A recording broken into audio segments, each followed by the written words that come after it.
Oh, we're back. Man, what a week I'm having. You probably don't know what this means, but if you were here yesterday, you'll appreciate. I went to the airport. The plane's coming tomorrow. Hey, got cancelled. So I got to go there again tomorrow. Anyway, it's 8 o'clock. It's the 1st of April, and I got April fooled by American Airlines.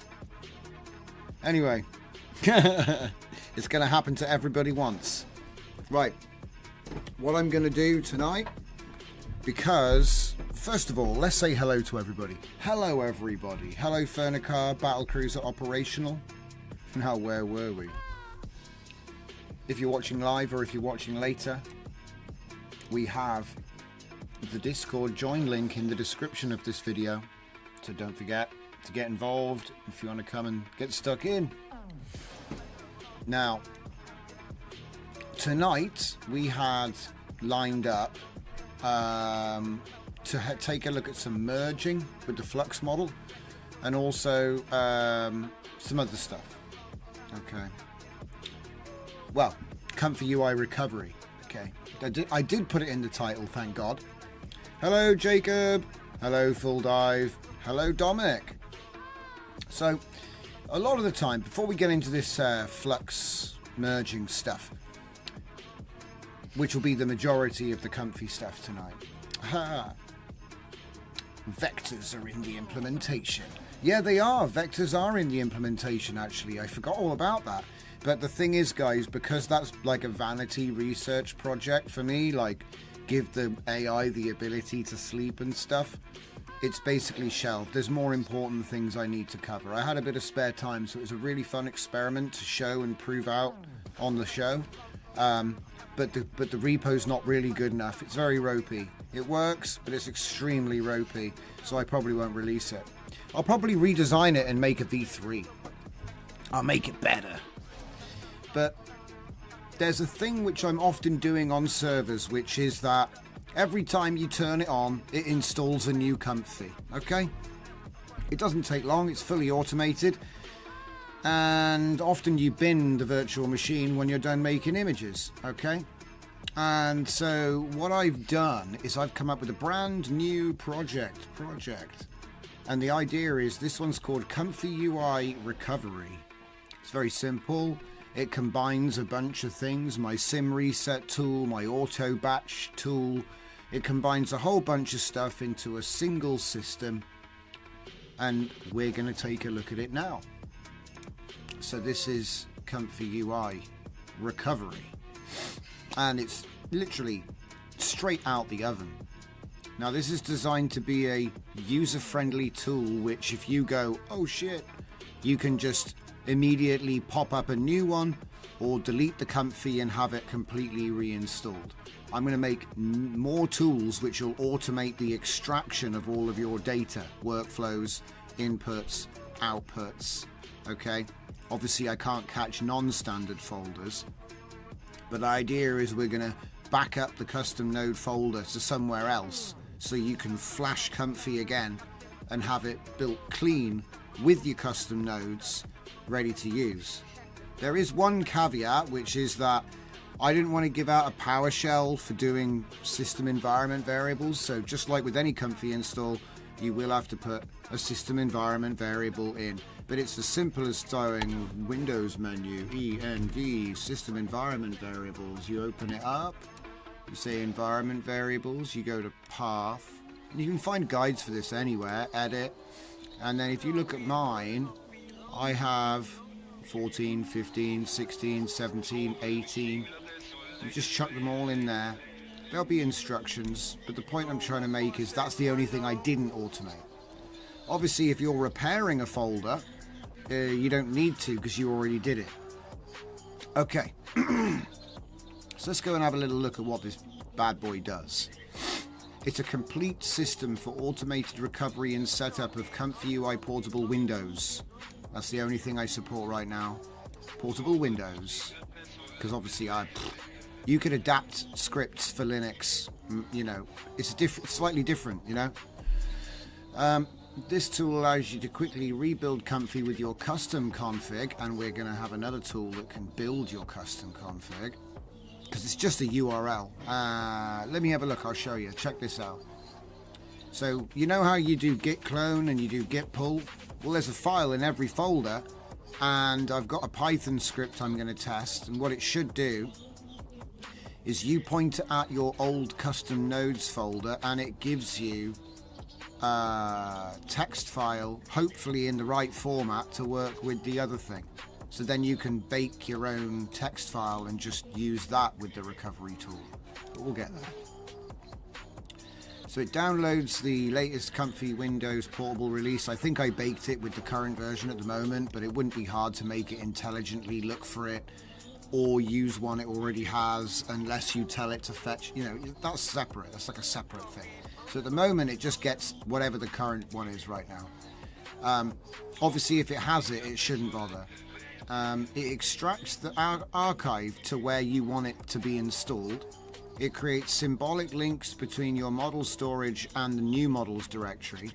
It installs custom nodes from the list, and then saves the configuration. So then you can just do it again without having to put all that in. It'll just remember everything.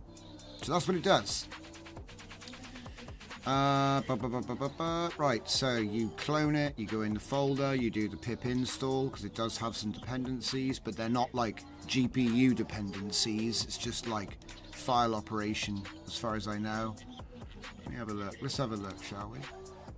So it's got requests, TDQM, Pi7, so that's to unzip the 7Z, the ComfyUI comes in a 7Z. Oh, and if you've got 7Z, it'll use that, not the Python, so yeah. Right, so then you run it, and on the first run, it asks you to enter the paths. The path to where you want the new Comfy to be, and the path to where your models are. That gets saved into settings for future use. By default, it uses repo lists default.txt. You can create your own lists and supply which one to use. So it has switches, so you can do, obviously I'd make a batch file or something, ComfyUI-Recovery repo list, my repo list, right, my list. We've got a folder for them, and I'm probably going to add them, so I'll have like default ones for WAN, LTX, Hunyuan, Flux, you know, the Jujufs, we'll put them all in there, right? That's the idea anyway. And then these are the arguments you can use: install path, models path, repo list, force, which will, as you can tell, force installation, skip download, so it won't bother downloading Comfy because you already have it, skip extract because you already did that, skip symlink because you already did that, and you just, then it, you know what I mean? So you can decide which bit you want. So here's an example scenario: full recovery after system failure. Sound familiar? Recovery install path, models path. This will download it, extract it, make a symbolic link to wherever you keep your models, install the nodes from the default list. Setting up a new one, create your, okay, so it's telling you how to create it in command line, but yeah, you add minimal.txt to your list.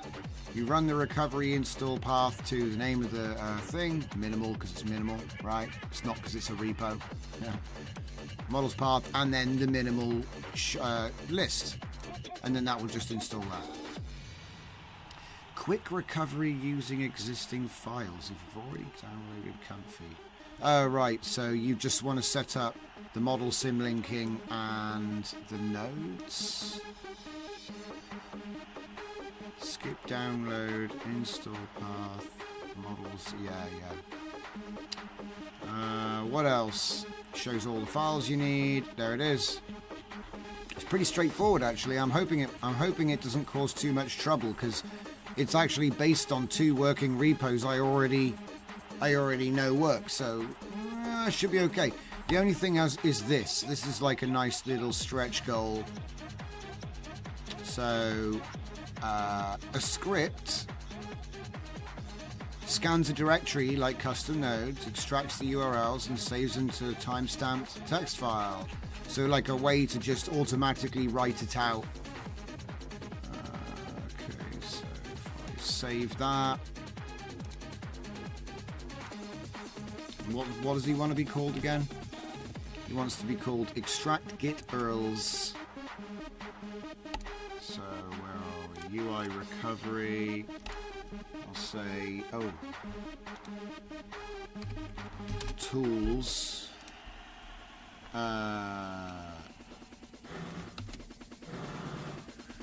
Extract git URLs.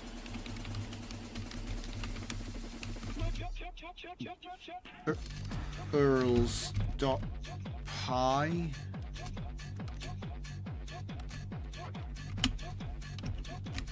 Save. And then extract git. Right, okay, so let's give this one a go.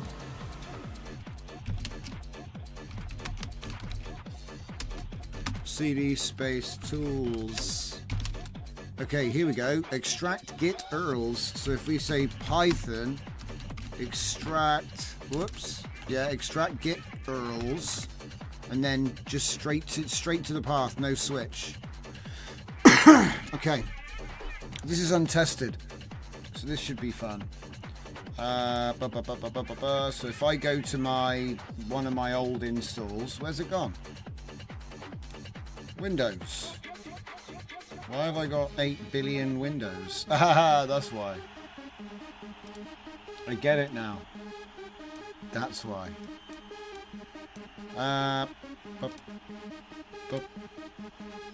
14. So if I go into 14, have I already cleaned it out? No. So we've got old nodes here, right? So what I'll do is copy that and give it to my script, and it's a good in the wild example. Whoop, found 41 git repos, saved to the thing.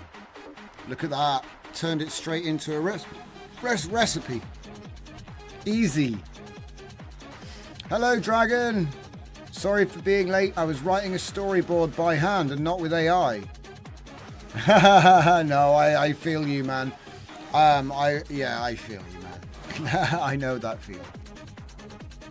Sometimes it's nice to just get a pencil and a sharpener. I don't know. You could call it old school. So there it is. Extract git URLs. So that's the first tool we're going to add to this before we've even tested it working. So what I'm going to do is I'm going to use this to complete one of my installations, because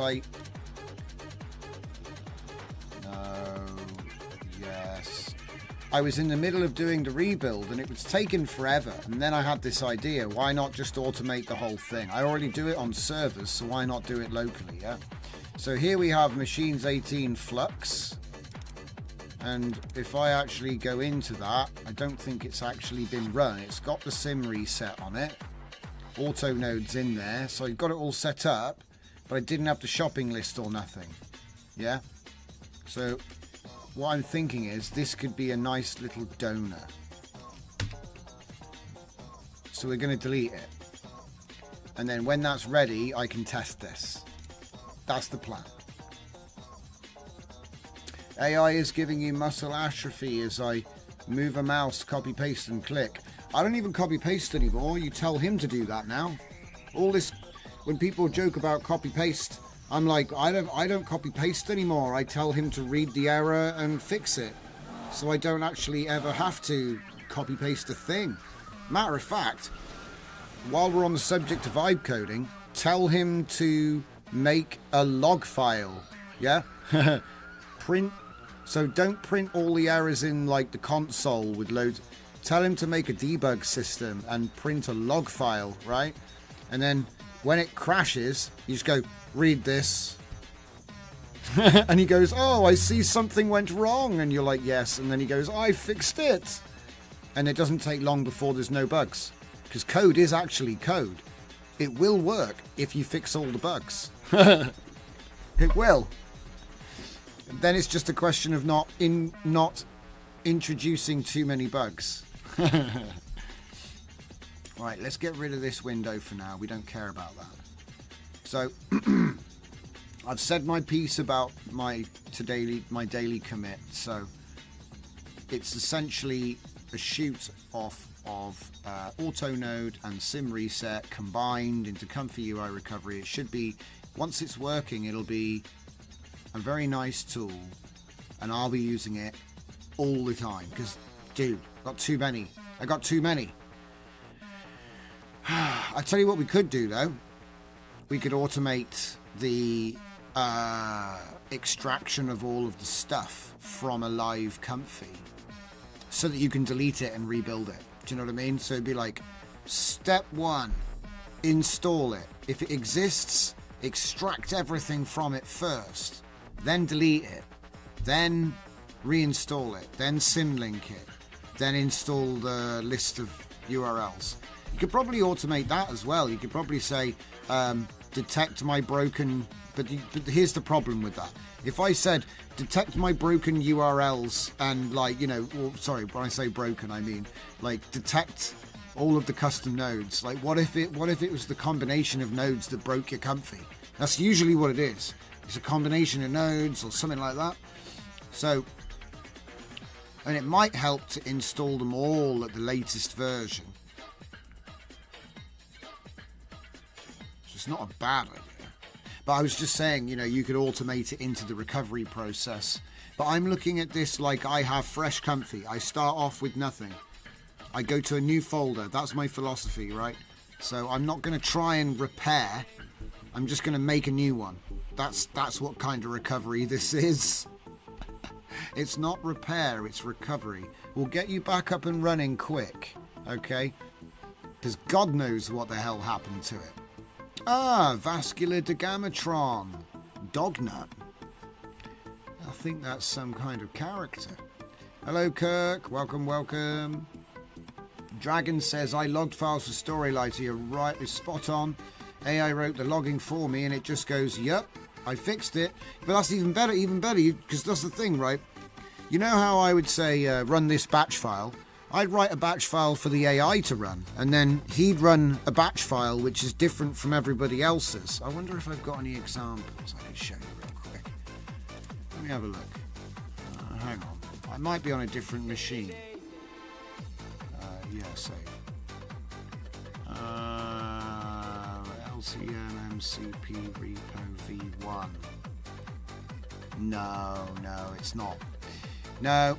Oh well. So basically what I had was special scripts which it writes its own scripts to run itself, to log its own errors, to create a checklist, to then fix the errors in a loop until there aren't any.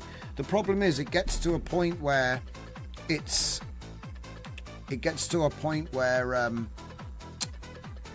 you try to get too ambitious and you don't really know how to do what you're doing, then you don't know how to say it works or not, or it will tell you it works when it doesn't, you know, or it'll break and you won't know how to tell it how it broke, which is why it's nice if you can get it to run itself. The problem is what I've been finding, because I've got it on 3 different machines now, one of my machines can't do and in commands, no matter if it's Klein, PowerShell, Bash, it doesn't matter. One of my machines is just like, nope, can't do and on this system.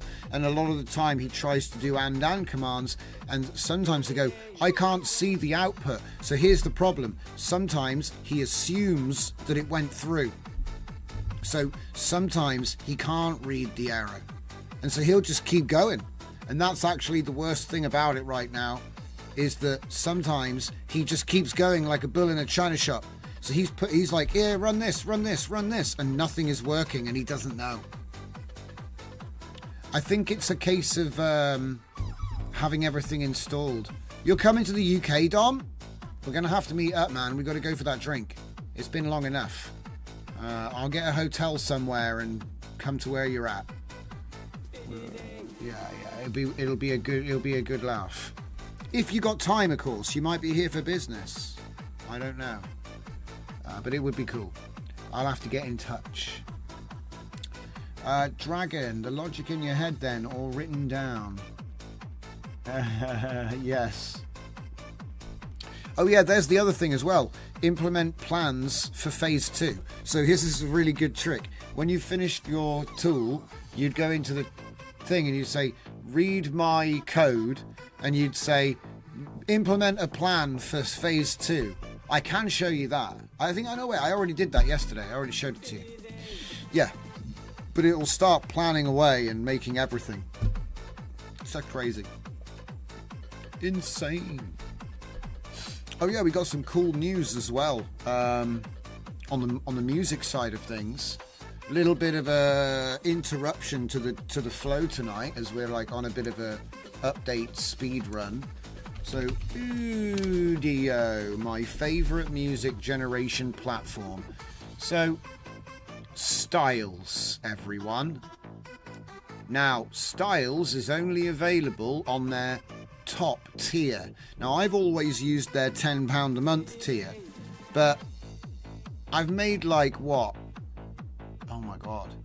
I've probably done like, oh god, over 240 tracks now. So I think I'm going to pay for the 30 model net, yeah? I think I'll pony up for the 30, right? I think it's fair enough. I think I've been, you know what I mean? I'm getting good use from it. But here's the thing. They got a new feature. It's called Styles. They've also got a new model called a 1.5 Allegro.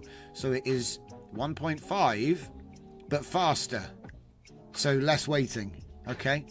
Now, I've talked about 1.5 before, and we didn't really cover it because I was like, well, it's only... The music you're listening to right now was produced with Udio. I've done a little bit in post, but it's, 90% there. Okay.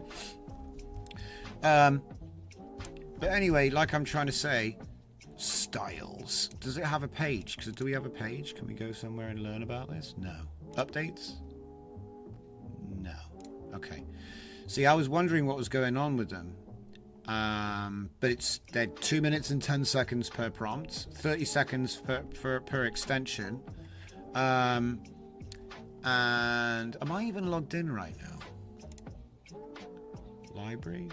Okay. Look at these. You remember the pop lock video with the WAN video cars just driving forwards in loops? I took that song and I used it as here. I'll just show you. You can't hear the audio, right? But it's this song. No audio. It's that one.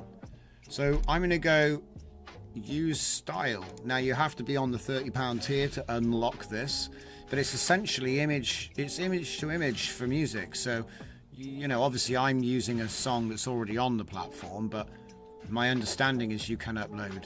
Okay, I haven't tried it like that, but I've got, or I had, the prompt's gone. Hold up. It copied the prompt for me before. I wonder why it didn't do that this time. Well, it's a new feature. So anyway, I put in the original... What? It's not copying. Copy the prompt, yeah. Oh, sorry guys, I'm being an idiot. I've got to copy that. That's got a prompt. The other one doesn't. It's a style. Like I said, they've done it differently. I bet it's like embedding. So they probably turned this into an embedding and then do audio to audio using the first, what is that, 30 seconds? So it's... Okay. And then it will say, okay, pick a similarity. So this is just like image to image, the denoise. 0.5 is halfway. This is more like. This is less like. Sorry, it's the other way around on this one. That's confusing. But I was having a good time at here to make infinite. So like, in music design, you have movements which are a slight variation on a bar or 4 bars. You might put 3 of them together. You might go A, but like poetry.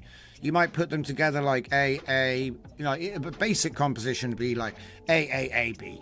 Okay, basic, right? And then it would repeat that with whatever vocals and other composition you're putting together, yeah? But the point I'm trying to make is sometimes people get freaky with it. They're like A, B, D, C, A, B, D, C, D, C, B, A, D, C, B, A. And they like go crazy with the pattern, and they maybe have like multiple. If you ever watch those guys that do speed beats, they like just throw down layers of this stuff. It's insane to watch, you know. And anyway, when they do it live, it's so fast as well. And they just know all the shortcuts, right? But the point I'm trying to make is, what you can do is you can make an extended symphony type composition, because right now we're kind of limited to short, you know, 2 to 4 minutes standard radio format, right? But what if you wanted to make like a super long? I've done this before in the past with like chaining and attention window sliding and all that stuff. And so what I did was I've had a little go at that, and what I've got, for example, these 4, they're pretty much the exact same tune, just like slightly different. And so, like, you know, the obvious way is you just chain them. 1, 2, 3, 4. So every 2 minutes, the whole song changes, but it's the same song. The only thing I can do is stop my music and play 2 of them so you can hear it. So remember, the original.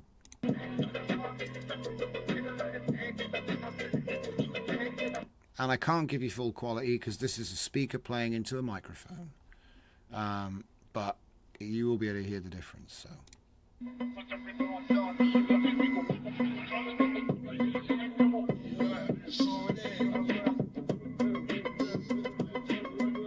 It's the same song, dudes.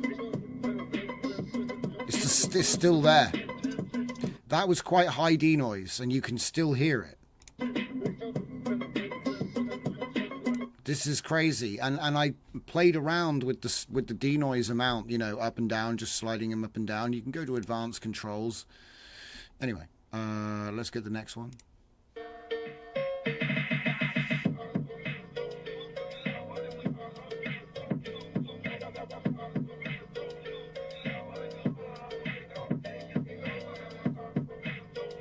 Hang on a minute. Why is that one 30 seconds long? No, it's not. Wait, give me 2 secs. Hang on, that must have been a high denoise. Oh man, that's so good. Oh man. Here we go, here we go. It's just a variation. But it's 2 minutes though. Like, if back in the day when I had to try and make stuff like this from scratch, you'd have to like scratch build the entire block, all the blocks yourself, and then you'd rearrange them and have some kind of song there. But what this does is it takes what I've already made and turns it into a 2-minute block. So like normally a block is like a beat. You know what I mean? Now it's like a block is a 2 minutes. It's crazy. So you're going to end up being able to make like hour-long remixes.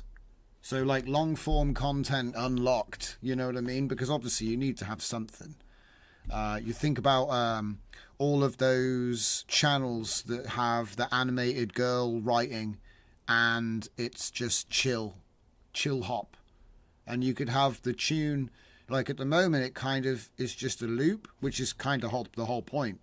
But what if you could have it lazily wander around and then loop back? So it'd actually be like a 10-minute, a chilled melody that has variation, but it goes round in like 15-minute segments. Be like, oh, I've heard that bit. I don't know. It's interesting. It's opening up new creative pathways, is what it's doing. So I'll let one more.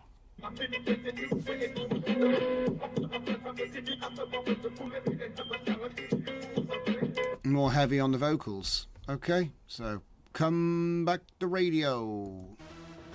So yeah, that's what I wanted to show you guys, was they've got this new thing. Obviously I use the manual mode. All of the other stuff that we do applies here. We've just got like a new switch. Oh, and don't forget, when you pick it, go for 2 minutes, because it can, and you may as well. But you can work in 32 seconds if you want. Okay, if you want to piece them together like that, you can still do that. Technically, it's only the first generation that gets 210. Every other one only gets a 32-second extension. Remember, playing around with this is actually mega, because If you go more similar, you end up with this sort of slight variation, super long form tune, like a video game soundtrack. Okay, in a video game soundtrack you have different mood arrangements of the same theme, so you can do that with this. You go the other way, that's what an album is, because it eventually loses everything that made it that track, but it keeps enough that it's like stylistically the same. So then you can get 8 winning tracks out of the same prompt, and they are thematically the same. They're not just seeds that happen to land in the same place. They're all designed to be similar with math, because you have the embedding. I'm guessing they do an embedding, but I don't know how they do it. You know, all prompts are embeddings. Do you know what I mean? But you can do stuff once you start. But yeah, I think it's a really cool feature. Don't miss. All right. So we were deleting a thing. We've deleted the thing, so let's use the thing. It's time to use the thing. So I have a path which I can use now. Where is it? Where's the path? I need to make sure I've got all my paths. So first path I want to use is going to be the Flux path. There it is. The Flux path. Now, do I have to give it anything else? No, I don't. But what I do want to do is I just want to edit the default, because it's not going to be anything useful. Oh my god, I'm so wrong. What the hell? I was like, there's no way. Because I thought it was just going to be like repo 1, repo 2. Look at this. It's given us UI manager. So it's given us the manager, the IP adapter plus, control net orcs, ComfyUI noise, ComfyUI reactor node, and ultimate SD upscale.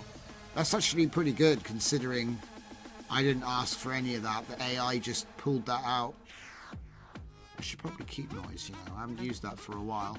I'm going to take those off for now because I just want it to be... I'll just do Comfy Manager. That'll be my basic for now. So then I'll know, because if I do it and it's got Manager, hey, hey, hey, oh, and if I can see models, then it worked. Ah, that's the other thing. I need the model path. So this is the first run. We don't know if it'll work. It should work though. I need to go downloads, and the model path I think is actually here. I think this is the actual, it's there. I keep linking it to other linked folders, which is bad. This is the physical folder. So that's the model path, that's the install path. Hopefully I don't, do you know what, I'm a little bit, if this code is the wrong way around, it'll delete all my models.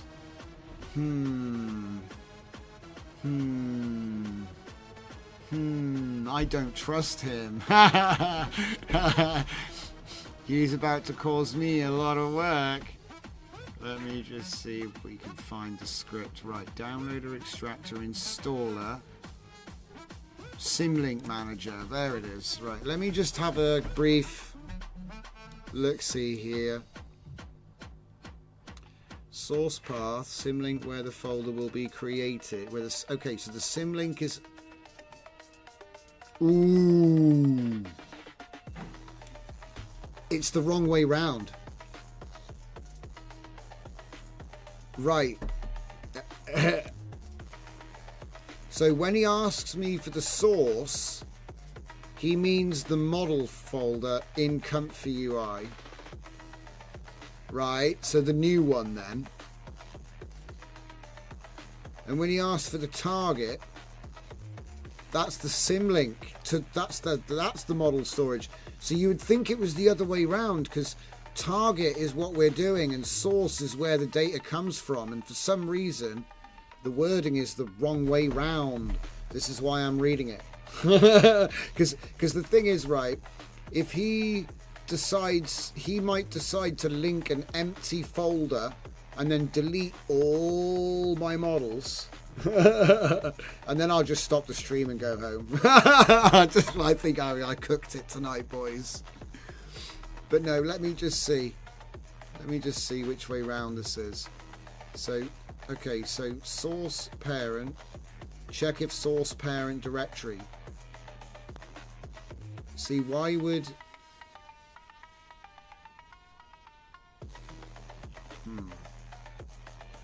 Removing existing source. So that is...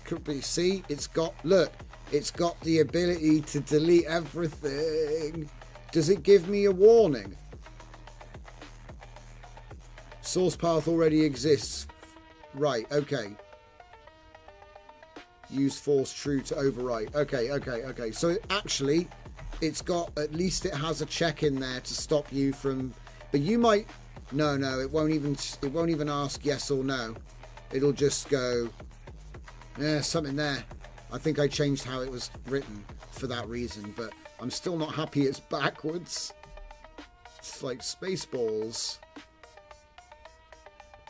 So make link D directory, source path, target path. Source path, the path where the symlink will be created. See, it's the terminology's backwards. It's very confusing. And that's the thing. If it asks me now, enter the source path, Mr. Johnson, I would think that that is my model repo. And then, to me, the target path is the new one. But here's the thing, though.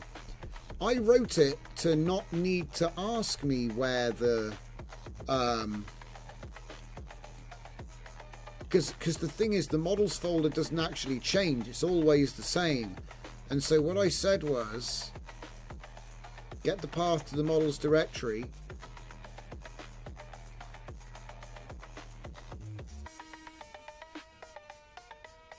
Then make the path. And then set up the symlink.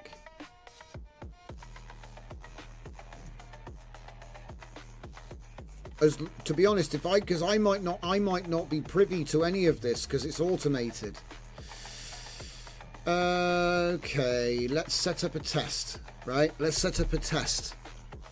So what I'm going to do is I'm going to make a new dummy folder, which will be a fake models.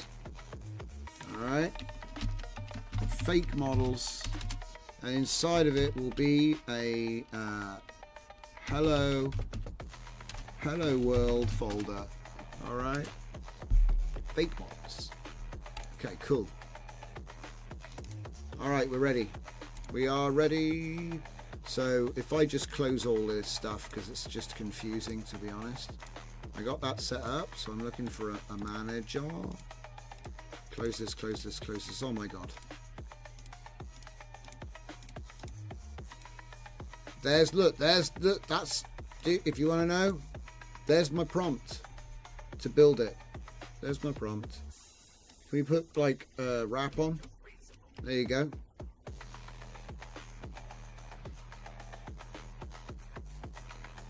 It's pretty wordy.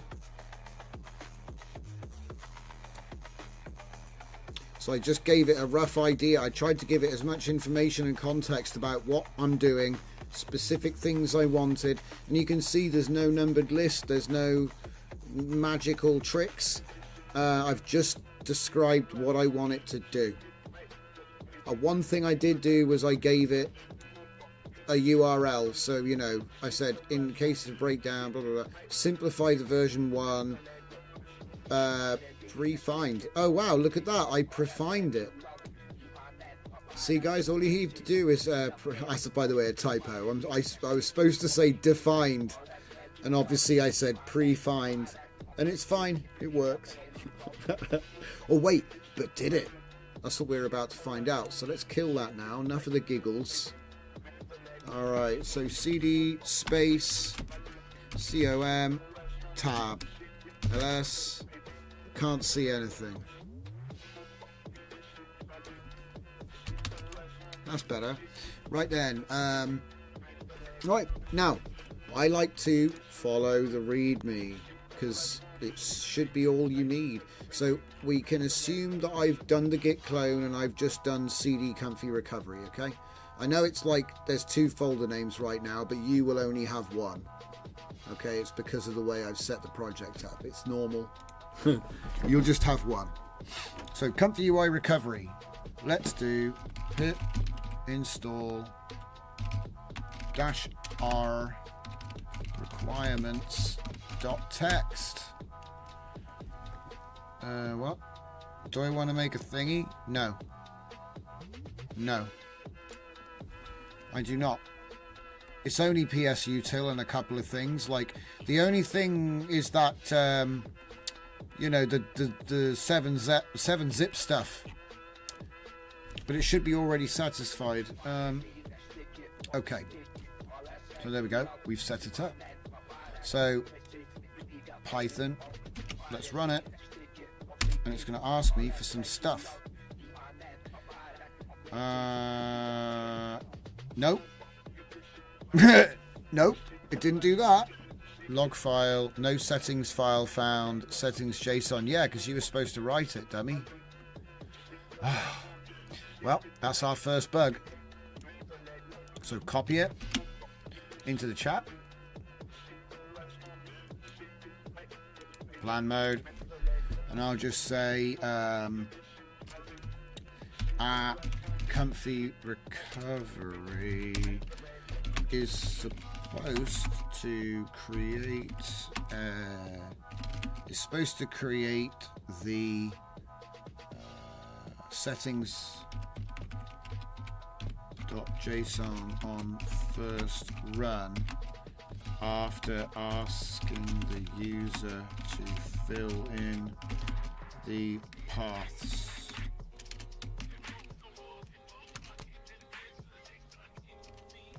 Paths. However, we received the following error. Cool. Let's take a look at those comments.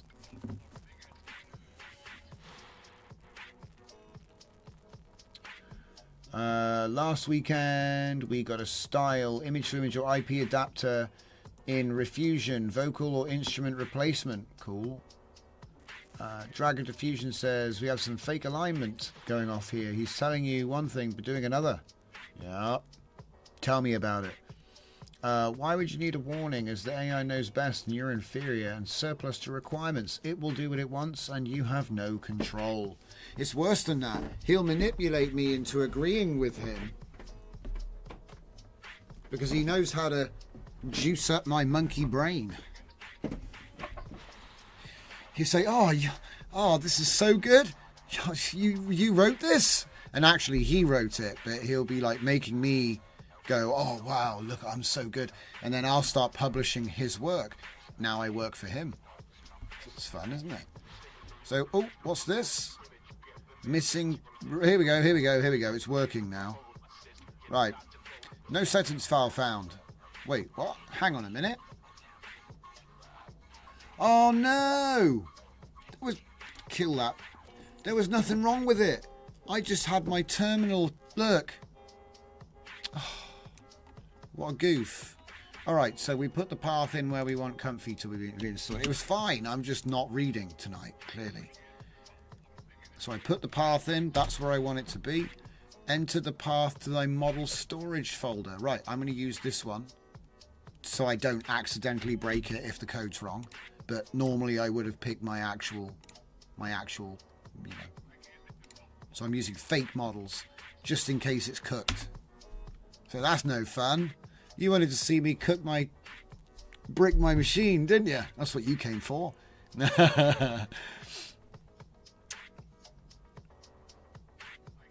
So first thing it does is download the Comfy portable 7-zip. Now, in theory, it should already have it. Now, there is a way to make him prefer the latest release. He is able to look up the latest release. You know what I mean? And then you can just have him install that. but I wanted to do like a special handling thing for that. So like the first time you run it, you go, oh, blah, blah, blah, blah, and then it's cooked into the JSON forever. But if you delete the JSON, you can run it, and then it might say, oh, this is the version now, I'll give you the latest one. You know what I mean? I wanted to do it kind of like that. So if you want to update it, you can, but if you've got an old JSON, it won't overwrite. See, this is something which I wanted to do slightly differently. This is like the programming side of it. I don't know. Some people say all this stuff is like automatic, but it's not. You have to ask for it, and if you ask for something stupid, you get something stupid. Anyway.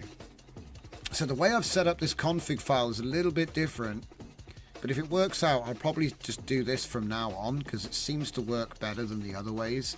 It's like a slightly different approach to the way the config works. So hang on, it says it up here somewhere.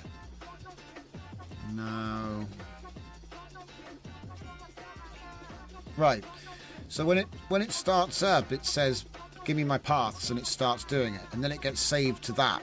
So if this exists, it never does this bit where it asks you stuff. You see what I mean? But once you've got the file, you can make it whatever you want anyway, you know? And also, what's in here can be passed as parameters anyway.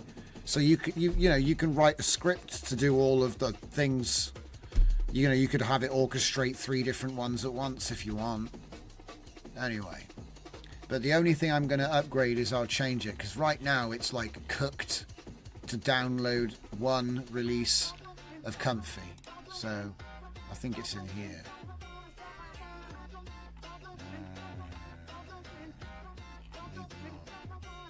Maybe not. Maybe that's the GitHub downloader. That one maybe? What's this? I don't even know what this is. This is what I was talking about, right? Remember when I said, I don't know? Because it tested it. Look, I used to test everything myself. I'd write all my own documentation. I take pride in doing all my own. I wrote everything. I touched every key. Okay, I used to be like that way. Definitely pre-COVID. I like, oh, this HTML file is the best, you know, because you have to try to hold yourself to a high standard, regardless of how good you actually are, you know. You're competing with yourself, not other people. And the thing is, it's like, now, this script tests it, okay? So, it wrote its own test script, and then it logged its own output. And it was just like, yeah, it works, mate. You're like, It's like, I haven't even seen it work yet. And it's like, so this is the thing, it'll claim it works. Ah, Christopher, welcome, welcome.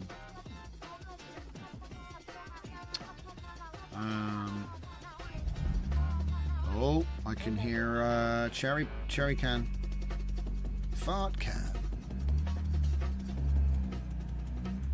Go on, give it the beans. He's just moving it, like... He's just moving it like 2 feet.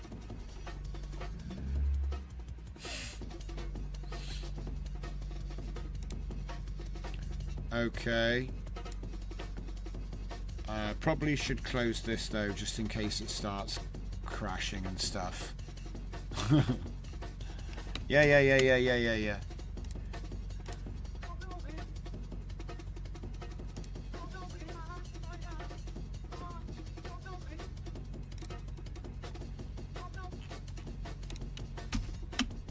I love how it stops when you tell it to stop. It's my favorite feature.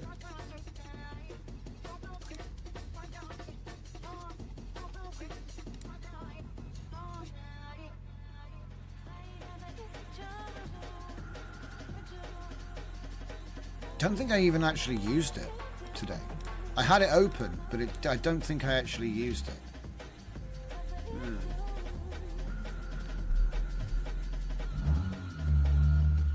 Oh, there's a Miata nearby. I want to look at this as well. Oi!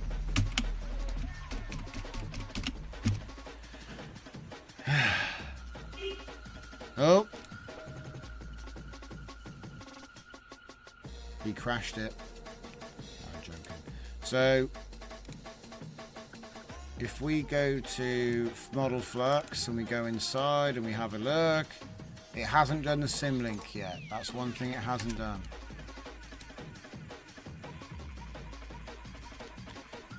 Because it might error at that point. It might be like, oh, there's already a model thing, but it should delete it. I wonder what it's doing.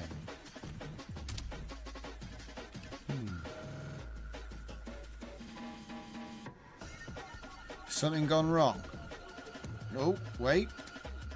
Did it move or did I? I think I moved, didn't I? Is it still unzipping?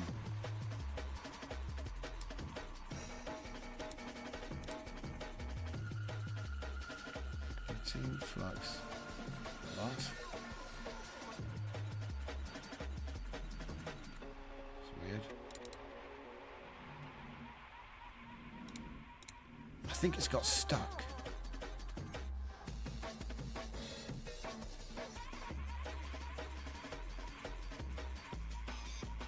Ah, error extracting archive. So how did it do it then? Attempting extraction with 7Z binary, right? So Pi7ZR doesn't work, but because I've got 7-zip, it does. Kind of a boner. What am I going to do? So, I mean, it could be that it just takes that long. If you remember, sometimes it does take forever. So we need progress bars. We need progress bars bad, because I can't tell what the hell it's doing. So that's number one. It's funny that I got to add that. It's got colorama, so I guess we just don't. Okay. We can improve my ComfyUI-Recovery at / come on. ComfyUI-Recovery. Oh, we'll go into the actual. Has it got a main app? Yeah, it does. Of course it does.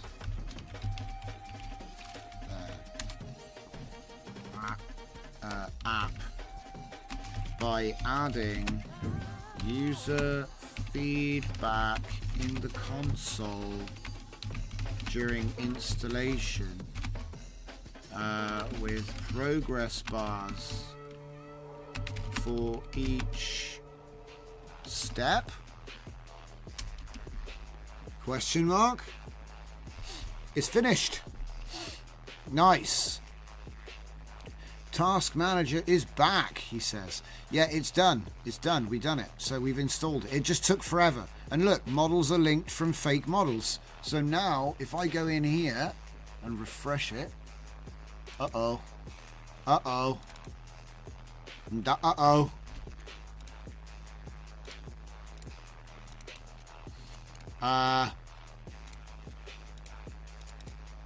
Uh-oh. It says, where does it say he did the thing? Models are linked to K fake models. No, they're not. You sneaky bugger, he hasn't done it.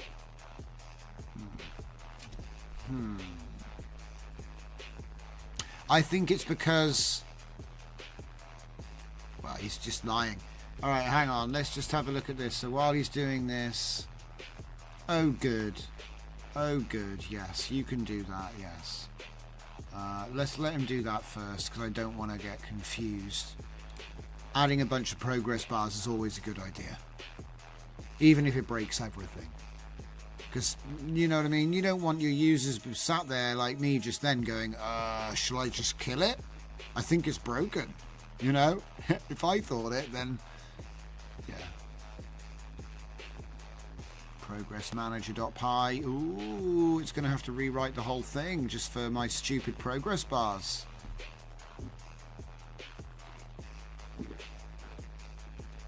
It's about right. Okay. Recap. Putting progress bars in.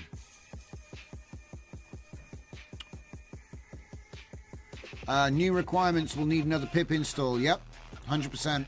He might even do it for me. Do you know what, right? I was feeling really lazy, and so for fun, I had him install Python on my Chromebook. So get this, there was no Python because I installed VS Code from a Debian package. So that do you know what I mean? So I got VS Code with the client extension and everything set up on a Chromebook in a Linux, because it does have Linux. You can use, there's a dev mode you can unlock and you can get into Linux, and then you can install it on a Chromebook. And like I say, it didn't have Python, and it was just so I said, I need Python on this device.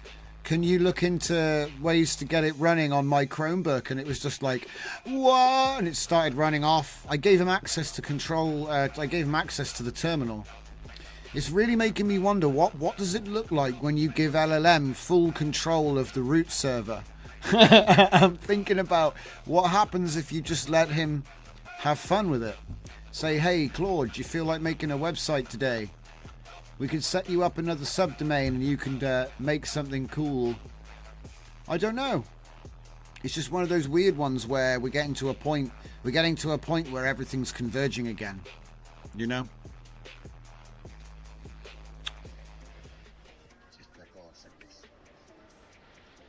It will not let go after that. That's alright, you can just restart, you can just delete the server. That movie, which one? There's so many of them. I liked there was the Forbin project, I think, Colossus. That was the name of it. Which is why it's funny why Musk called his data center, I think he called, or maybe it was, I don't know, one of them called it Colossus. And the funny thing that Colossus was the name of the, before Terminator and Skynet, there was an older movie where they had a computer in charge of the nuclear launch systems, and the Russians had one too. And the computers talked to each other, and they allied with themselves against humanity, and then they blackmail humanity with nuclear war, and then humanity is now slave to the machine.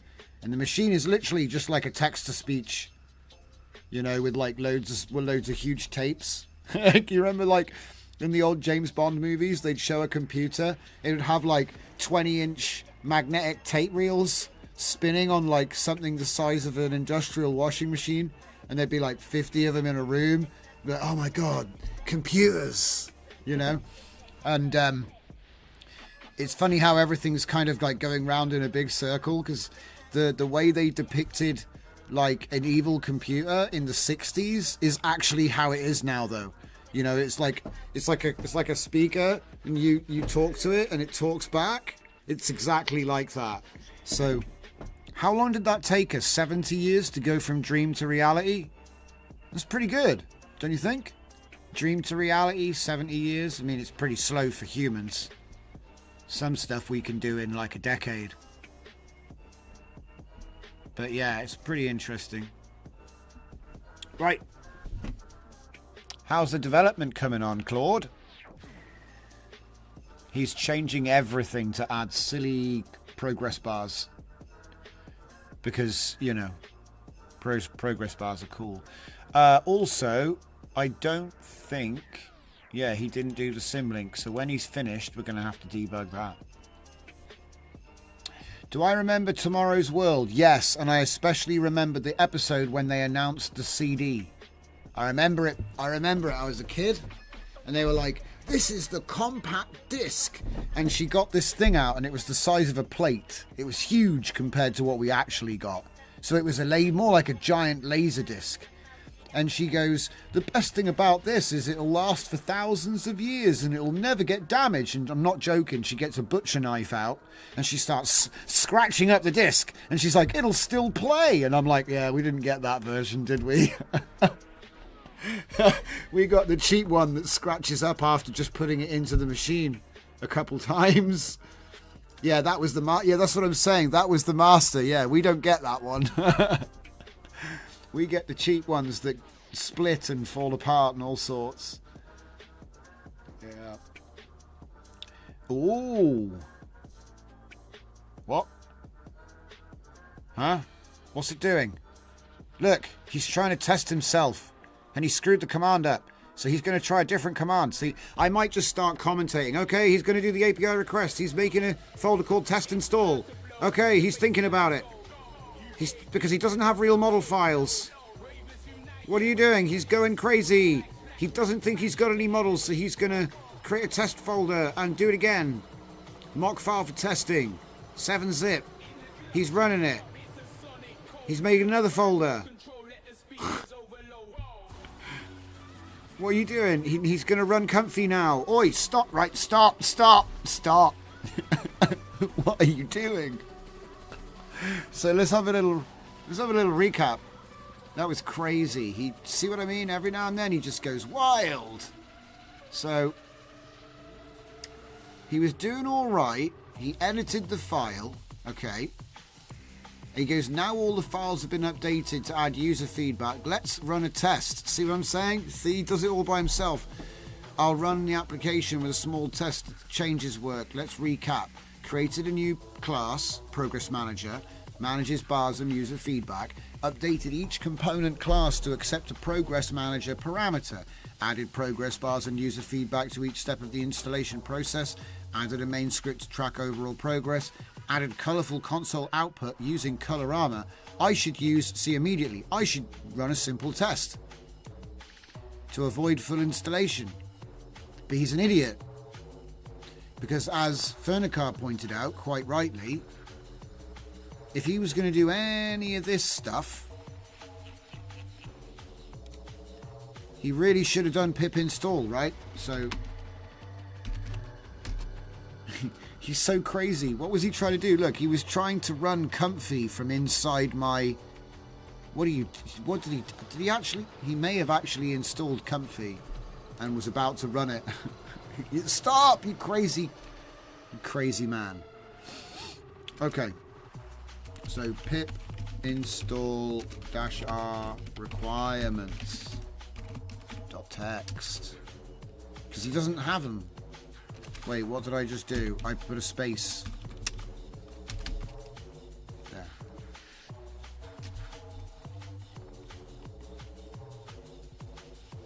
Oh, no, it's okay. That was where I screwed up. Okay, and then let's just make sure the requirements did actually... Wait a minute. Hang on a minute.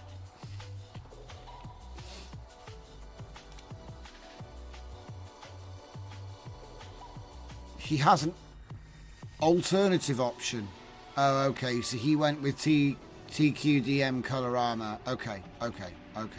I bet these versions are all bogus as well. You've got to watch out for that, guys.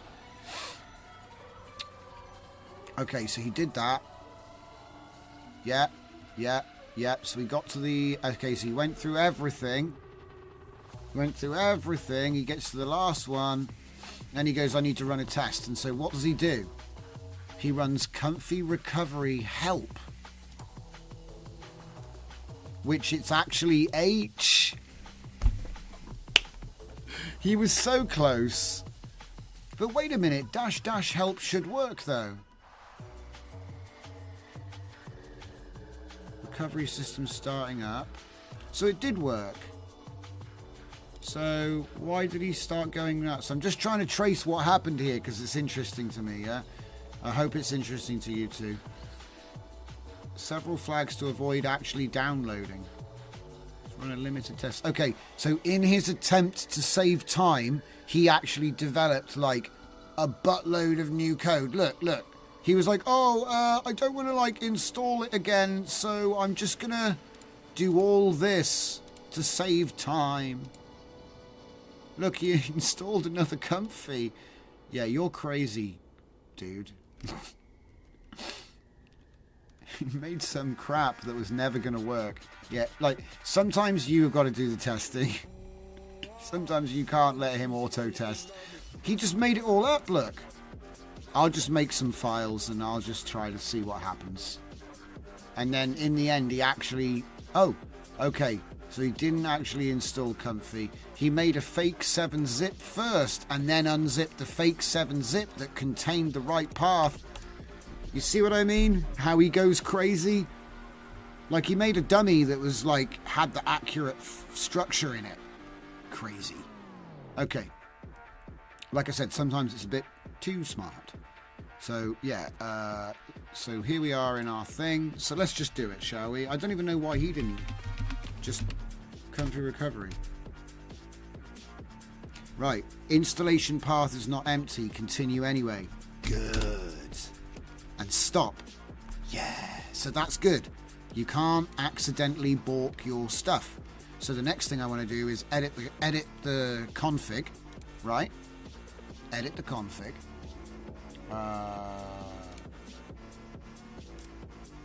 Edit the config. Where is the config? Wait a minute. The config isn't in this folder. Oh, you big goon! He's trying to put the config a level above because this is the project root. That's why. Okay. But I can specify my own path. So hang on a sec. I've just got to get tricky with it because it's got a root loop. Oh, hang on. I tell a lie. There is one in here. Where is it? Okay, I tell a lie. All right, fine. Let's put this in. He doesn't have a root loop at all. Sounds cool though. Right, so double slashes for the local paths in here. JSON requirement. We don't make the rules. Okay, save that.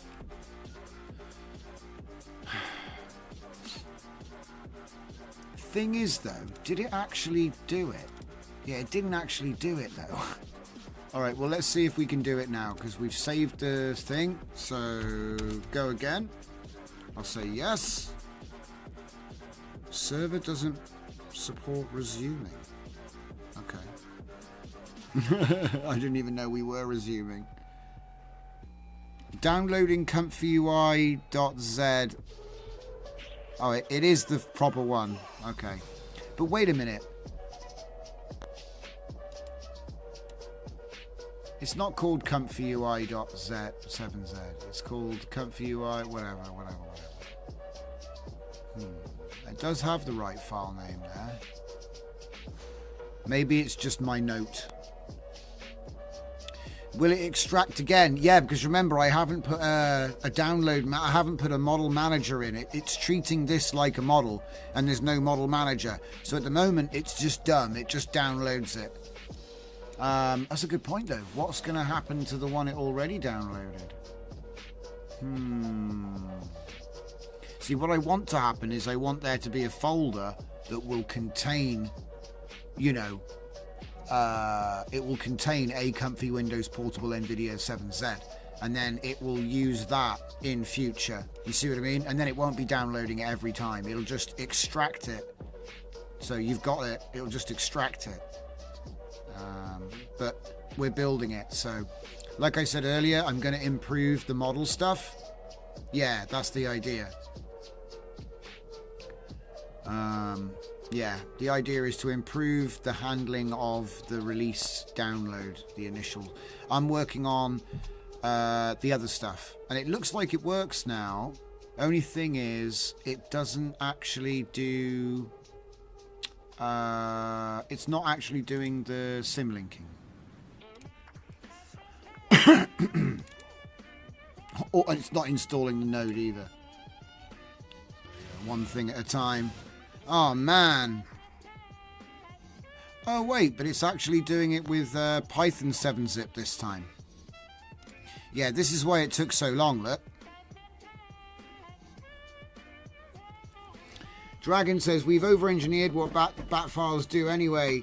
I have one that does a full build of the Comfy and gets all the stuff you need in the latest versions. Yeah, I'm essentially trying to do the same thing, but I'll give it like multi-threading and all kinds of crazy stuff. You know, it's just basically one level above a batch file, really. You know, you could just say, hey, Claude, help me write a batch file that does this, this, and this, and he'll do it, and it'll work. But I wanted something a little bit better than that. I wanted the ability to have different settings.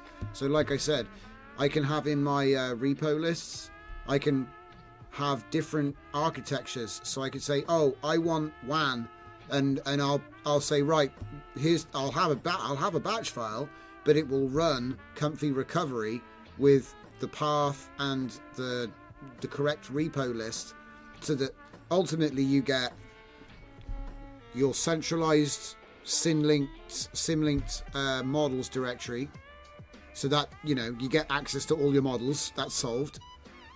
And then it will pre-install the custom nodes you need for whatever it is you're trying to use. So yeah, sure, there might be some additional ones, but it's as simple as adding a URL to a text file and now it's custom. Do you know what I mean? So I think I reckon if I can get this working, it's more valuable than the long-term memory thing. You know what I mean? Because I spent like a day on that and it was cool and all, but then I was like, this is like a vanity project, mate. This isn't actually, it's cool, but it's not useful to the community right now. Like, it might be, but it's not, you know what I mean? I think a recovery tool is going to be like, I'll use that. I'm on my 20th Comfy install, man. We were up to 14 before I started trying to come up with a permanent solution. And I think about how we use Docker and how we use virtual machines and how we just spin them up and it just installs it. And I'm thinking, I want that on my computer, actually. I just want that on my computer. The provisioning script setup I have on RunPod, I want that, but without the Docker. And if I have to write it all in Python, so be it. Because sorry, I rephrased that. If I have to get Claude to write it all in Python, so be it.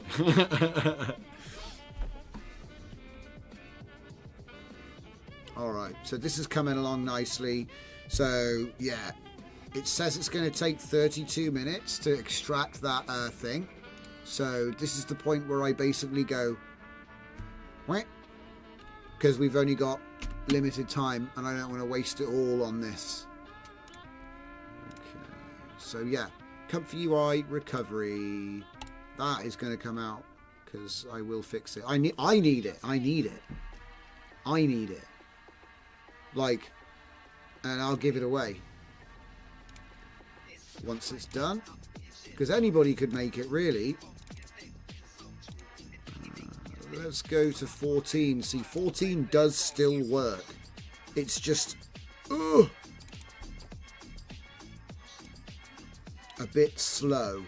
Oh my god, it's not shut yet. It was still bloody open. God knows what that was. Ooh, it's running faster. Oh, that's great. Okay, so it turns out the hard drive I have my Comfy on it had a strange way. Basically, it had been sending stuff to the recycle. Well, when I deleted a bunch of stuff from it, more showed up in the recycle bin, and I purged it, and it wasn't a lot, but it seems to have sped the system up a bit. So I think I had SSD gunk, which it's not a technical term. It's like gremlins.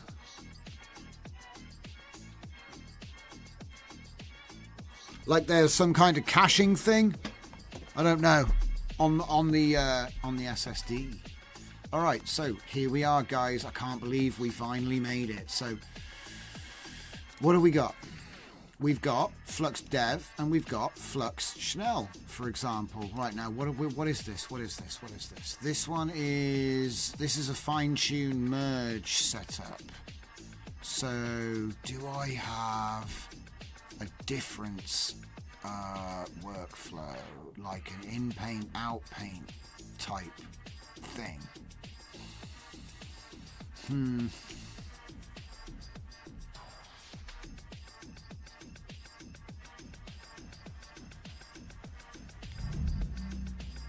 You know, it's funny, I can't even remember why it was that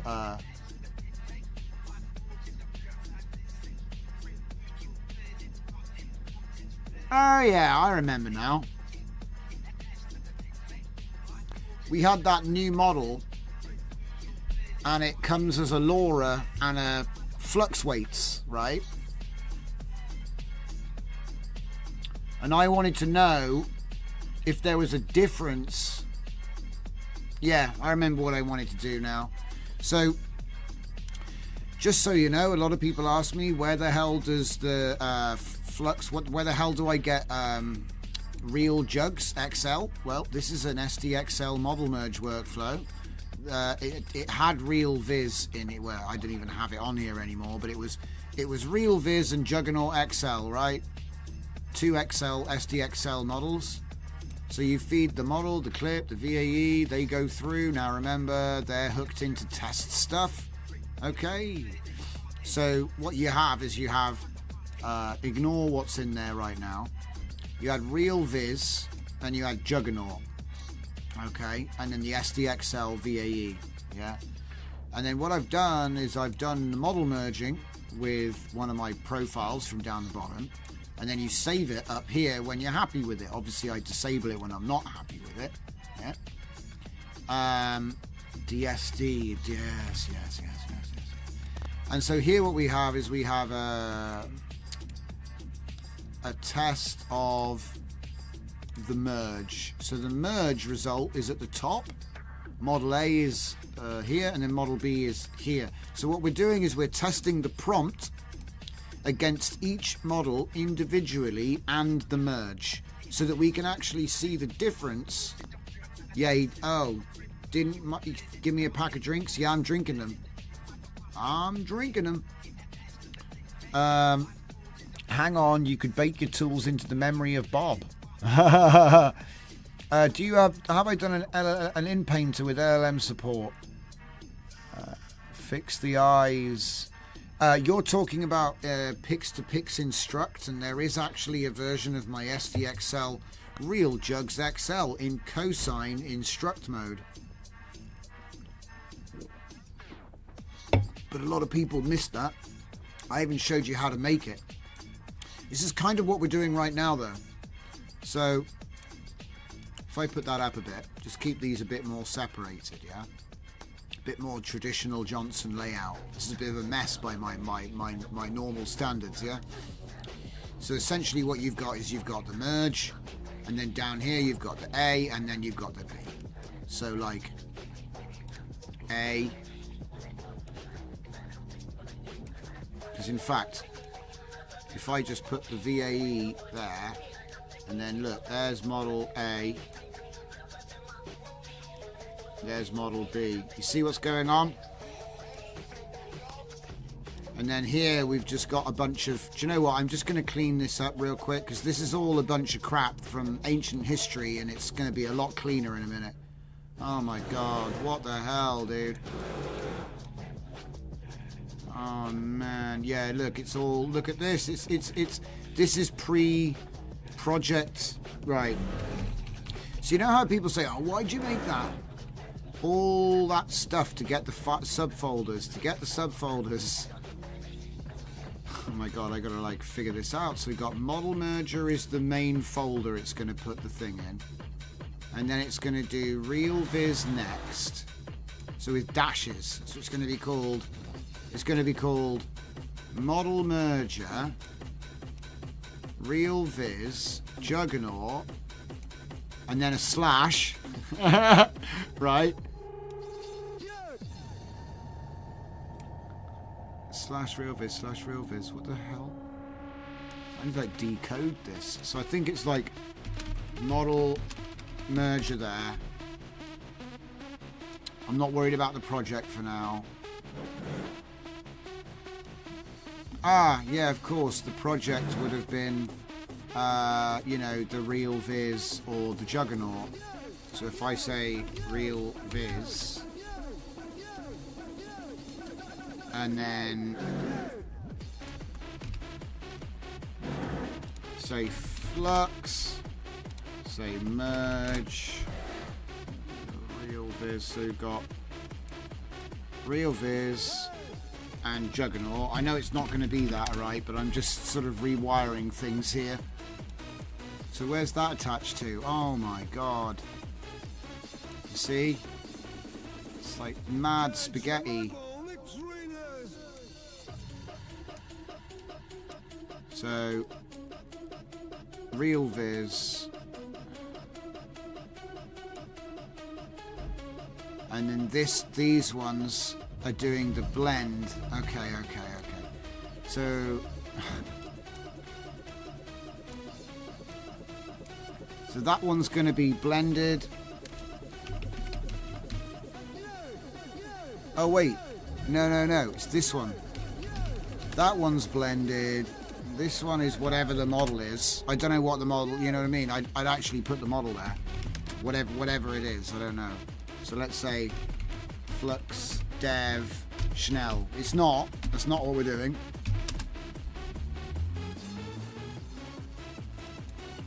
So just plug it in. Worry about it later. Put that there. And then I'm going to want to go... Okay, and then we're going to want to put a juggernaut.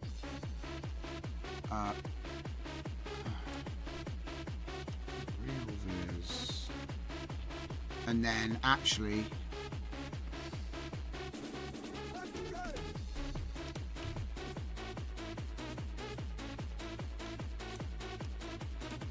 Yeah. I mean, it's like, I just type it.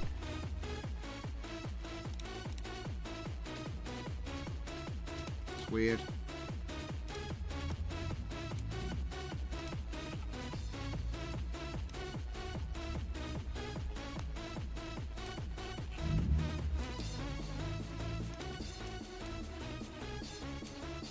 Okay, now what are next? Why is there more? What's that attached to? Attaches to that? Oh my god. So much spaghetti. You see why I made the node now? It's just like, oh, you just put it there and it's done. No mental noodle. All of this was just for that.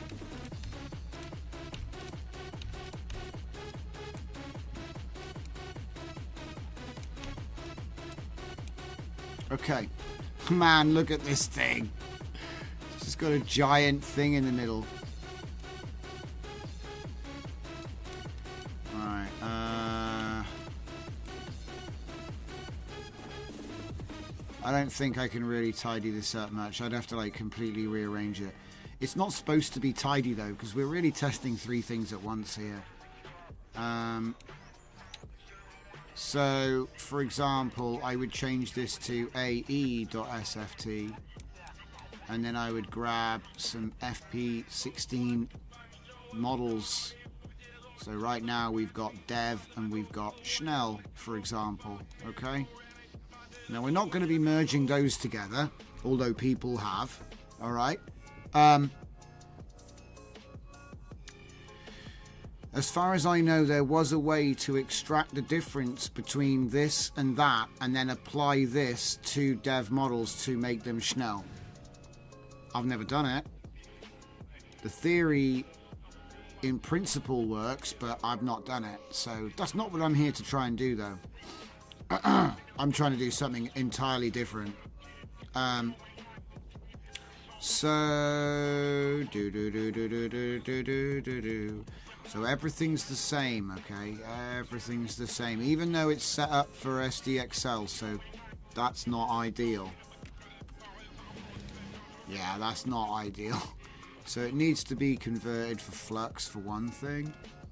But my basic idea, guys, was pretty sneaky. I don't know if it's really worth doing, though. Really what I want to do is I want to do some proper Flux merging. Okay, but we can't just be merging dev with Schnell. You have to have the dev and the Schnell to be able to do what we want to do. And I'll probably run out of RAM as well, because the models are so bloody huge.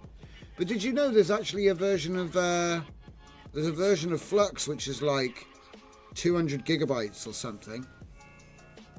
There's like a super version of it now. I don't know the full history. Pretty impressive though. Right. So are we actually going to be able to do this? Obviously we could change all of the K samplers and stuff so that it uses Flux. That's not going to be that much. That's not a big deal. Uses a different prompt. Okay. There is a node pack that does that with workflows. It's super optimized for Flux merging. Yeah, in fact, you know what? I think we did install Flux. Let me check. Because that's the thing, like... Yeah, there we go. Got it. No examples. No, not missing.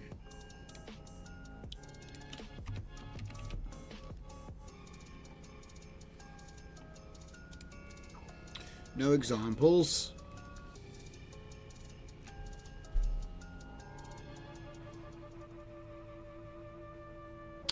Oh ho ho!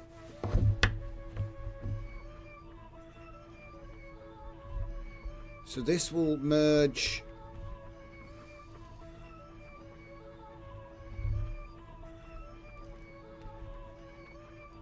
It's not quite as advanced as what we're doing, but it's cool. Is there more? You know, don't get me wrong, this was ages ago, right? See, okay. Maybe what we can do is we can show you something we can do with it. So let me get back into that workflow real quick. Come back. Comfy is running. That's always a good start. So let's have a look at these blocks. All right. This stuff up here is Flux specific. 37 layers, guys. Poor old SDXL, I think, had like 20 maybe? I forget now. Well, hang on, we've got them down here, look. 8, sorry. 8. SDXL had 8 blocks. 8 blocks and a time embed, a label embed, out block. This guy has... Oh, and also this one comes in input, middle, output, yeah? Whereas this one, double blocks, single blocks. So it's got 18 double blocks and 37 single blocks. And then extra stuff. Vector in, guidance in, time in. And like I said, you can turn all of these up and down. Now, back in the olden days, we used to set up a graph by altering these numbers. And we'd make a shape across the graph, like an S or a V or a square wave or something like that, right?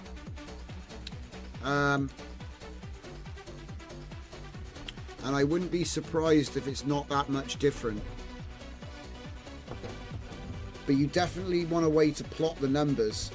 What a lot of people do is they just like put the block to 0 and yeah. I wonder if I could show you that at least.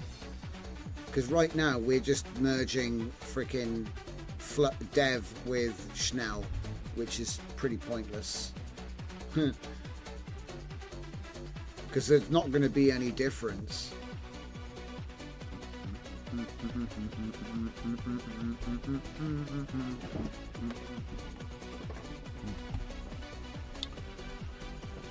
But yeah, where's my workflow for making in-painting models? Didn't I release one? I forget. It's not Real Viz and Juggernaut.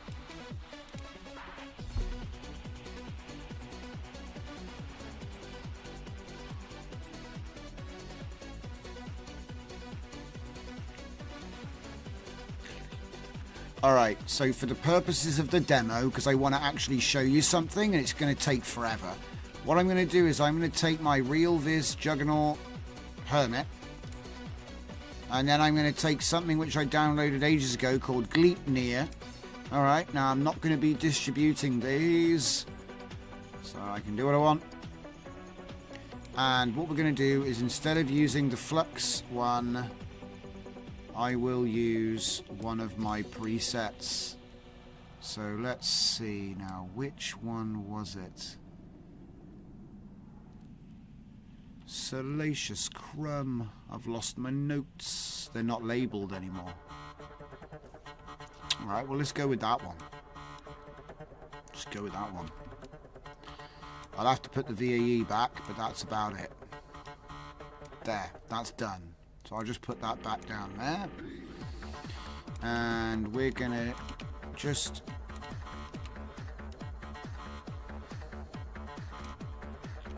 Okay, so real jugs XL and then Gleipnir 20. Do I know what either what? No. What? Weird. Alright, well it worked. It worked and it did it. So I don't know which profile I picked, which is kind of annoying, but it is what it is. So we're going to need a prompt. So for the prompt today... Wait, what the heck? Don't even have aspect ratio, man. Man, this is old. This is like predates all my custom nodes.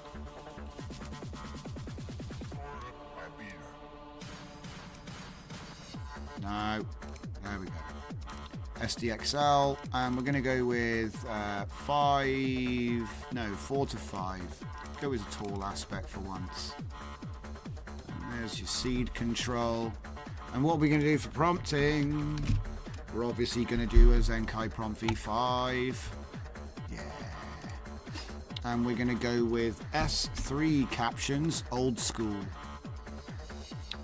Do you want to plug in there, mate? Oh, okay. I'll just bypass it because it's not actually a text box. I wonder if I have... Do I have auto negative? Ah, crumbs. Ah, crumbs. I don't want to restart it again. Right, I'm just going to do it myself. So I'll say painting, sketch, drawing,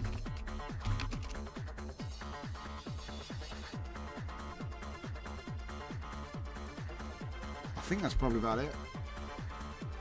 Painting, sketch, drawing. Yeah.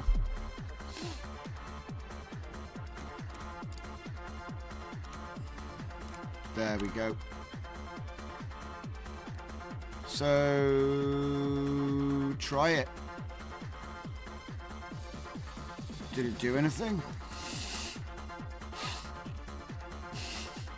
Did it crash? I don't think it did anything. When I tried to run it, I think it just didn't do anything. That's fun.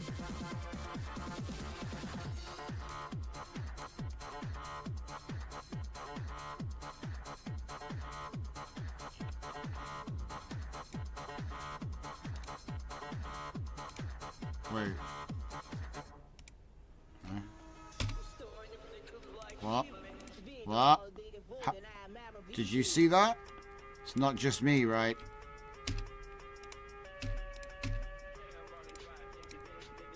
I can't delete this. Huh. I can't delete it.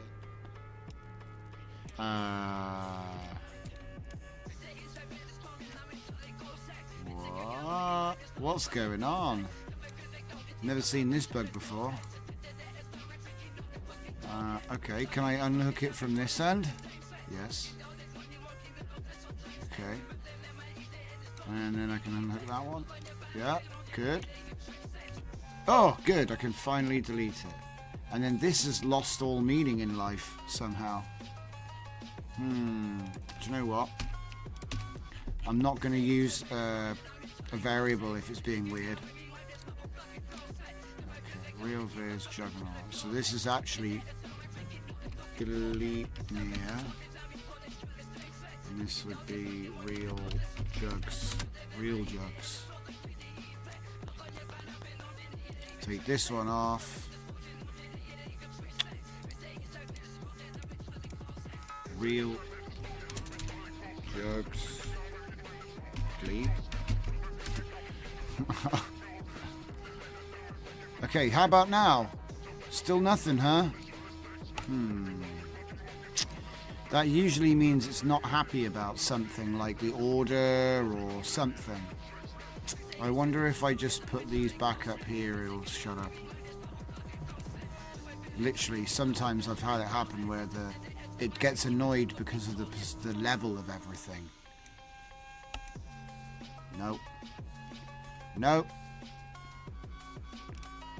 If it is, it's gaslighting me.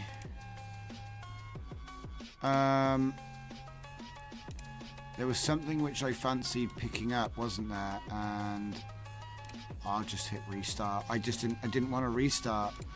I'm restart averse. The workflow's set up now. It is a save image.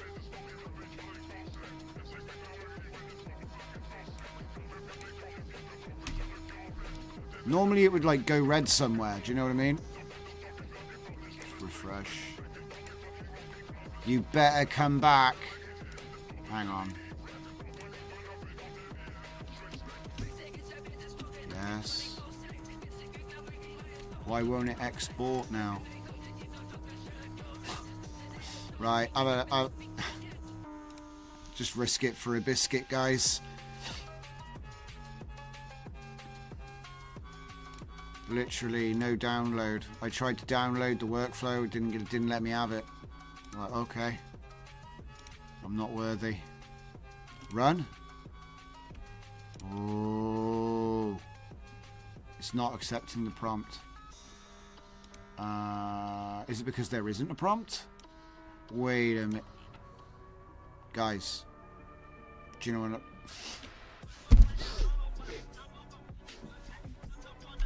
It did what I said it was going to do. You madman. He actually did it. Right, and if I save it, it'll overwrite it. That's genius. Hang on, here we go. We're back. Right. Uh-huh.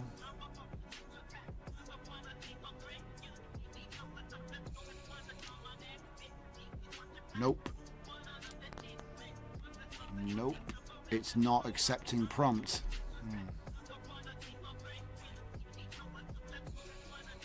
That's fun.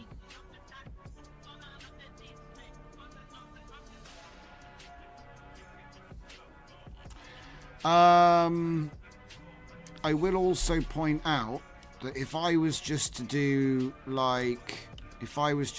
this and this and then I don't know.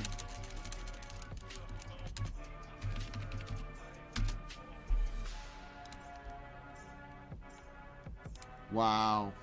That's busted. So, okay. Just so you can see what I was just doing there. Because I'm eliminating things. Oh, no. I'm not allowed. Sorry, hombres.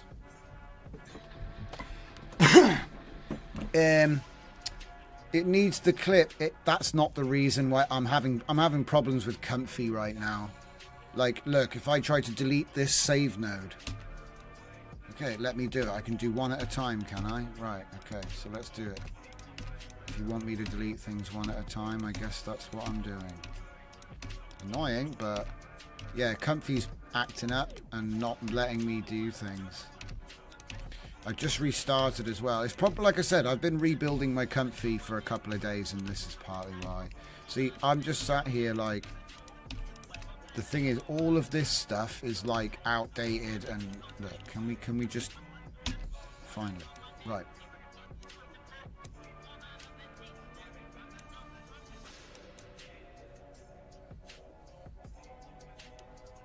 If you really want to, you can. But you can save the model without that stuff.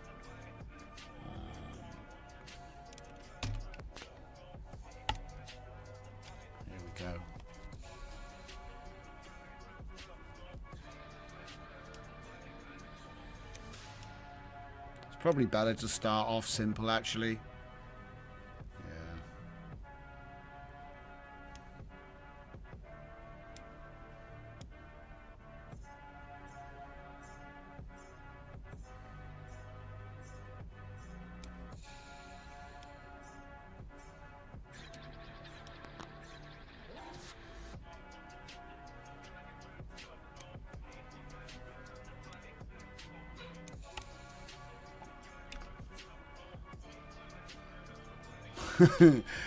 Folders.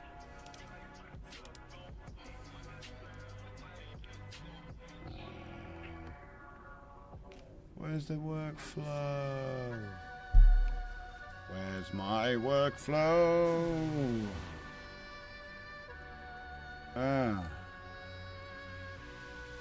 It's not there.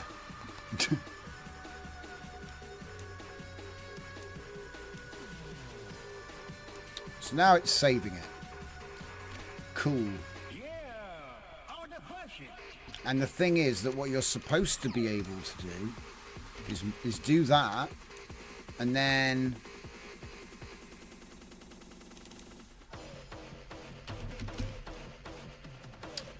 text encode.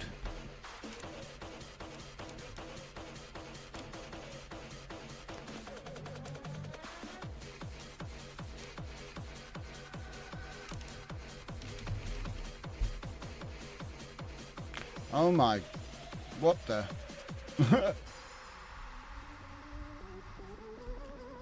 Oh my god, I think we need to update the garden.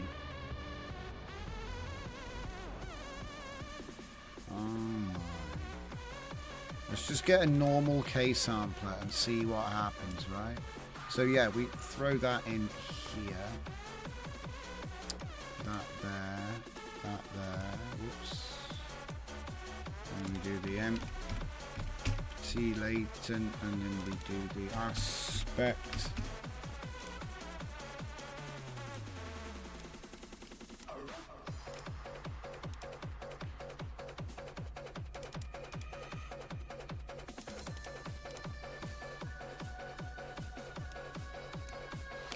Hey.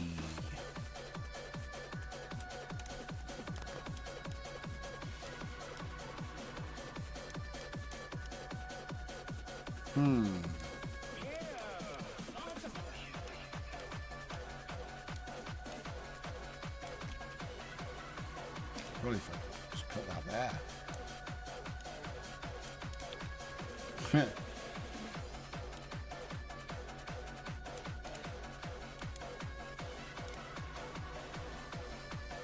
Right. Oop.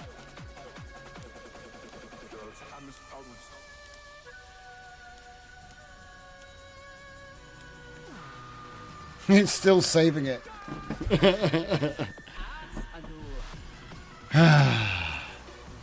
Progress bars, guys. Where are we on the progress bars? Yeah, the reason it wouldn't do it is because it didn't read that workflow was valid. Something's changed, and that old workflow doesn't work now, which is nice. What I was looking for was the model merge workflow, because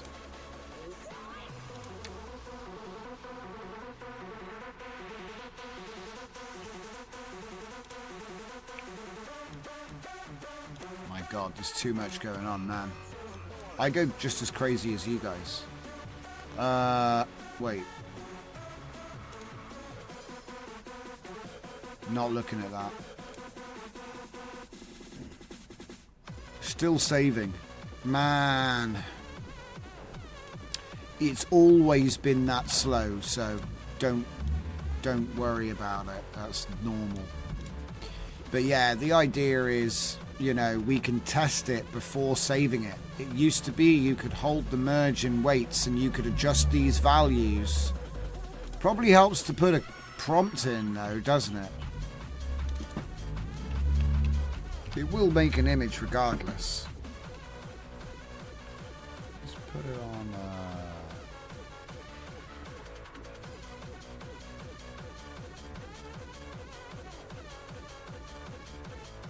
Ah, yeah, that's got the blacklist. Okay.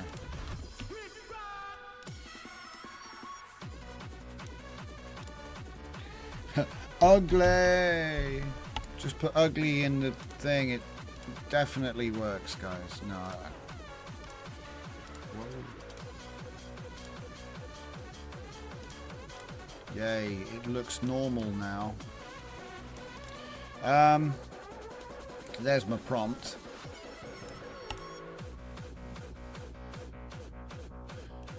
And so what we're doing is we're merging that and that together.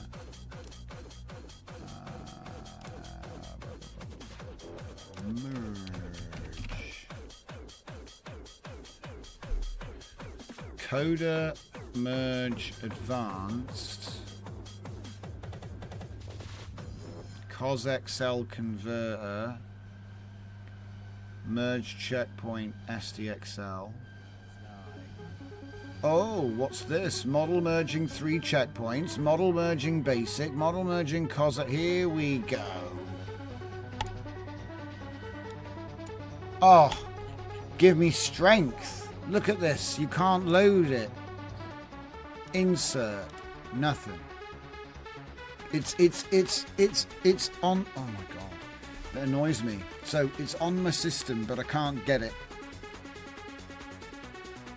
Right. I know where it is. It's in my workflows. I've included some of the default stuff which you can't find anymore. It's been buried in the annals of history. So what did I do? I put it in the merge pack, merge tools, and I included Comfy. Yeah, there we go. Right, in paint. That is what I wanted. I wonder if that one will work. The trick is getting the files to appear. Christ. Okay. I'm getting somewhere there. So if I just drop that in here. Right. Okay. So this would be... Haha, subtract. Okay, right now. How do I want this? So this is going to subtract the main model. No. Is subtracting the in-paint, subtracting the base weights from the in-paint model and then applying them to that. Okay, now I've got my own idea here, which is probably stupid.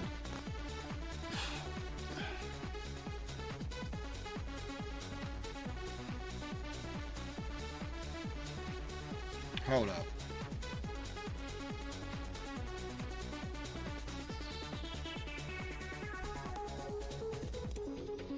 Wait a minute.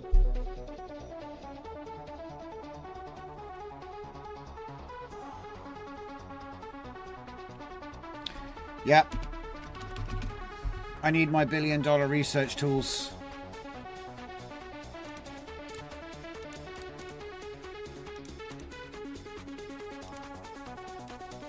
All right. So, this is how I'm thinking about it. Okay, this is how I'm thinking about it. What we have is we have the DSD, the diffusion self-distillation. Okay, and where's the pen tablet? It's not plugged in. I need more than 10 minutes here tonight. That's it. That's what it is. I'm running out of time tonight. Tomorrow I'm going to have that thing plugged in though. So DSD. Whoa. So diffusion self-distillation. It is a PyTorch weights and a LoRa.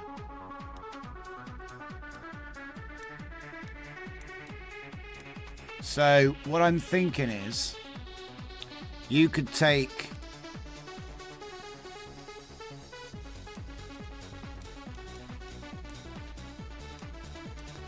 Flux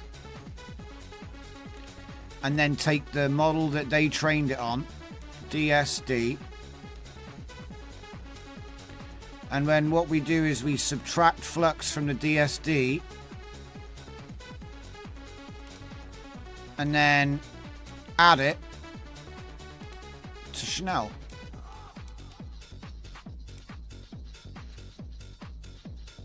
It sounds crazy because it is, but then as a bonus point we take the LoRa and also merge that in there as well. And then you should end up with a four-step diffusion self-distillation model which has your LoRa in it. I wish sometimes I didn't think about this kind of thing, because I bet somebody is just going to bring out LoRa support tomorrow and then it's like pointless. Schnell. So yeah, that's what I'm thinking. Yeah, because the only trouble is DSD is super huge. It's bigger than 24 gigs. I might just have a look at this Infinite U, is it you guys have been talking about? Infinite U? I think I might just download that. I think everyone's been going on about that lately. But yeah, this would be the setup. So what I was trying to say was, if I had Flux, well, the first one is what I want to get rid of. So this would be the diffusion distillation checkpoint. And then this would be Flux Dev. I don't even see it in the list. Am I blind? I'm sure it was there. Right. Ah, that's better. Right. So you'd have Flux Dev there and then Flux Schnell there. Because in theory, what it's going to do is it's going to... Hang on, let me see if I can get it to load the weights. DSD model loader, model selector. That's a model path, not a model. See what I mean? So it's like...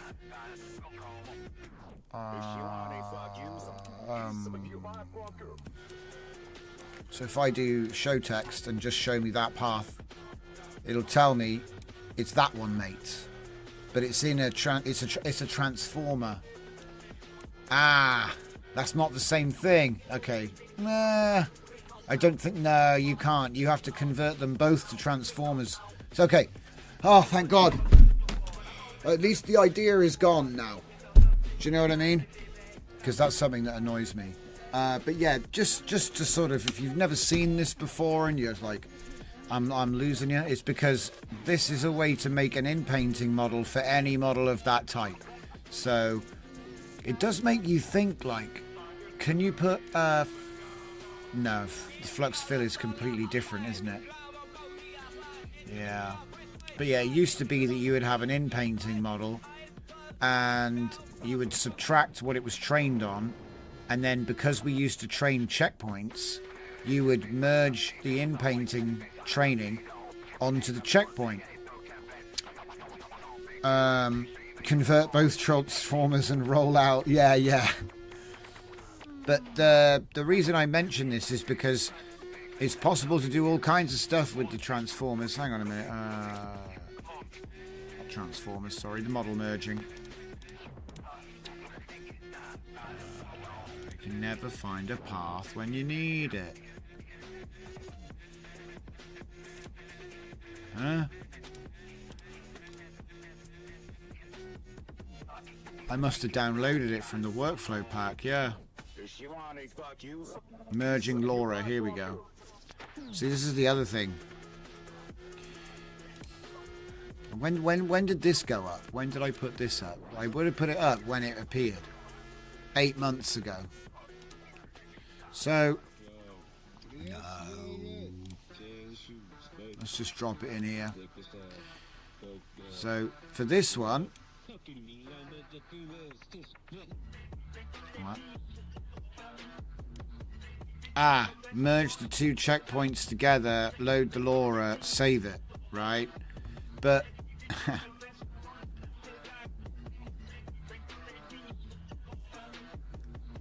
but that's funny to me, because if I just said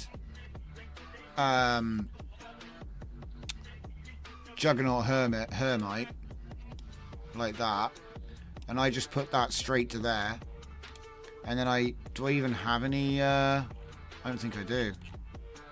I don't think I have any SDXL stuff on here anymore. Damn it. WAN, Flux, Hyvid, no. Wow. I've got the Hyper 8-step LoRa. I obviously cleaned all my SDXL stuff off this machine. Good times. But yeah, what I was trying to say is you don't actually, you know, this is what people were doing for a while. Yeah. And, you know, I mean, technically you can use this VAE as well, but... and then you'd save it. So what they were doing was they were loading the #1 model you could get, you know, the best fine-tune. They'd maybe do a 50-50 with another one, or maybe they do like a tournament where they 50-50, 20 models to make a unique model, and then they would bullcrap about how they, you know, trained this unique model, and then people are getting caught left, right, and center because, of course, you can still prompt keywords and find out what made it. But the idea is, say you have a LoRa, like I want to put Cutaway, and I want to make Cutaway part of Chanel forever. Do you know what I mean? That's what it was for. I've never done it with Flux, but like I said, people used to get mad about it because you could technically just download the top 2 models, merge them, and if you set all of those values, remember I showed you there were like thousands of, well, not thousands, I'm exaggerating, but if I type in Flux merge here, Flux Blockbuster, there, if I get that, remember? So it's actually even easier to make the world's top model without training by combining other people's weights.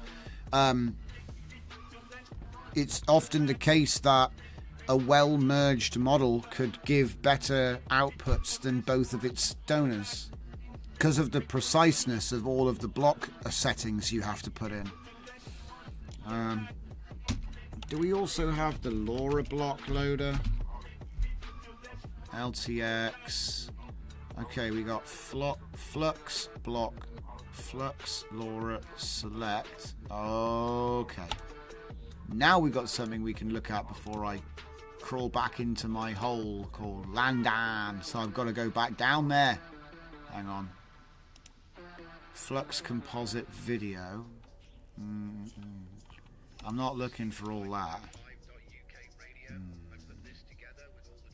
I know. Yeah. Bandcamp? It's like a meme, innit? So we've got Jaguar, Q8, GGUF. We've got our LoRa, right? And I want to type in Flux block. Let's get that one first.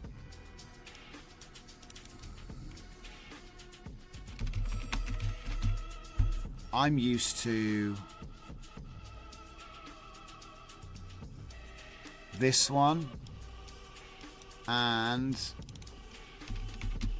I'm not used to that one. That one's got some shorthand that Keyjai's made up. Wow, look at that. Flux Attention Seeker. I've never even used that before. So there's actually more. Look, it's the same, but for just the clip. Oh my god. See what I'm saying? Flux, not merge. Flux block.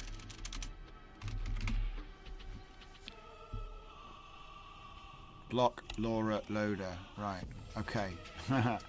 This is going to be a little bit different. I often just put it back here for lack of a better place to, you know what I mean? Because it's like, it's massive. There's also this one as well. They're not the same. So, right. And then there's the block loader. So, how about we just... Can I do another one? Oh my goodness. I've never seen this. And if I have... No, I have. It's just a long time ago. I remember watching Keyjai's video about this bit.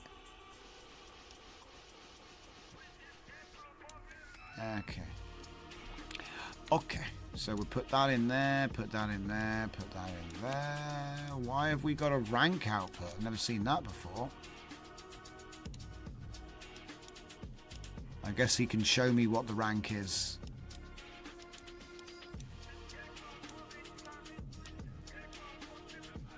Look at this thing. It's got model, conditioning, latent, sampler. I don't even know. See, really, I'm just needing to attach this. And then what's this? I've seen that before either. Definitely, I've never seen that before. Okay, so it's weird.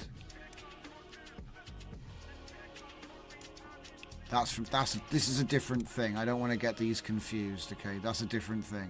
It's kind of similar, but different nodes. No idea. Right. So we've got it loaded. We need to turn that one off.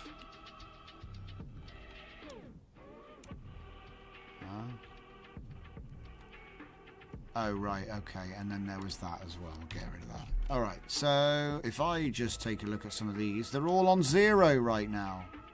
Oh my god, that's not right. Ah, okay, I can set them all to a weight. Perfect. So I'll say 0.5. I need to. Crap. What I needed to do was actually select a LoRa that I'm running a prompt on and get rid of this bottom section. Just trying to simplify it.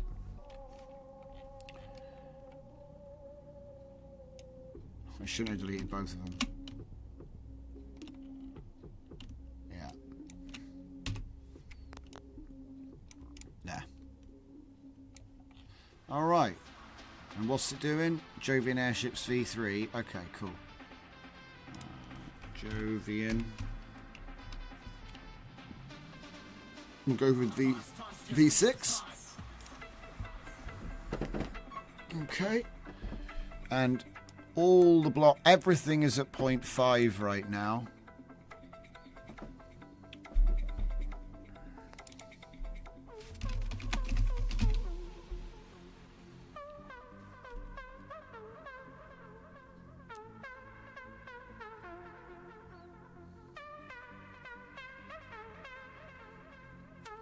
Flux block patcher sampler. Wow, I've never played with this. That looks so cool. Latent in, latent out. So it patches. So once you've made it, you can put this after the sampler and do like more sampling to it.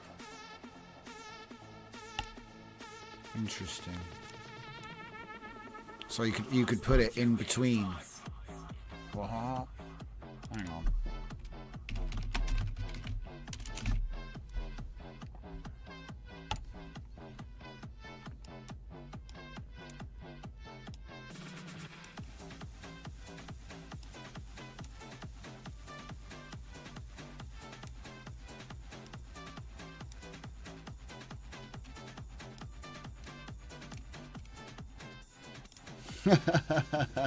Look, it got the concept, but it's lost my art.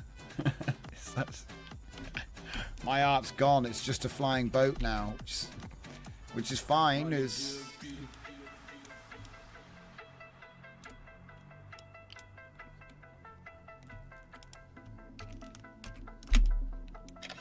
What the?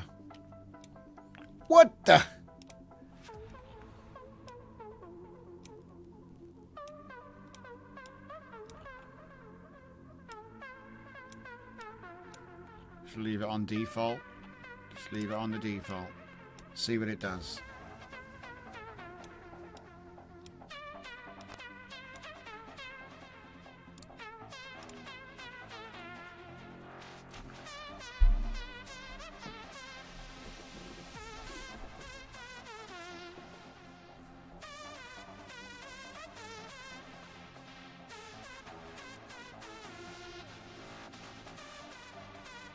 Okay, same seed. I didn't realise I had the seed fixed. It's not. It's on random. How did I get the same image twice? Mild concern.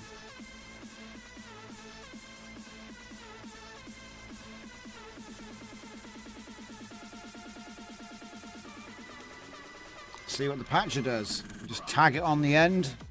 It's pretty easy to integrate. I wonder what's the catch?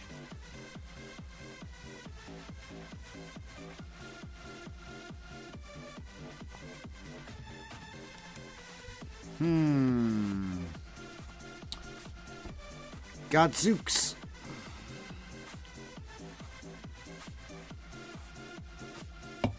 Oh, there is no merge recipe, mate. I just want to see it actually work because it's been giving me grief. So I just wanted to see it actually work. Oh, you want to see what this is? Okay, it looks like this. That's just what it comes with it. I haven't changed anything. So it's going to be adding 9 blocks, 9 doubles, 9 singles. This is like shorthand though, so it means more than it says. Ooh. Ooh. Ooh. Regex, yeah. So there's the reflection image. I wonder why it's made... Why is it made 2 images? Oh, because each line makes a different image. Yeah. So each line is a different syntax, and so you get a different thing. So he's showing us what happens when you get those 2 different lines. It's quite technical though, you know? It's not really very... that still looks fine. Sometimes what I do is I'll contrast this with like a no law reloaded. But anyway, we're here to mess around with block patching. So let's just put it up to 0.7 and run it again.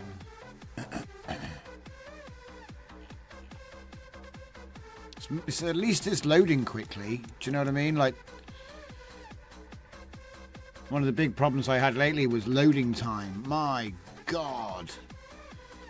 But it seems to be back up to speed now. I think I found out another component of the problem was the caching. Oh look, see, 0.7. We're starting to get. It's more like my stuff again. Yeah. So, what about if I say 1, but then I go to like, I don't know, block. I just say, just start. I go with zeros from 10 to 14. Something like that. See, the thing is, what you have to do is you have to have each profile generating the same seed. You know what I mean? Like how we've got this here, but I'd have the patches set up with all 1s so you could see the difference.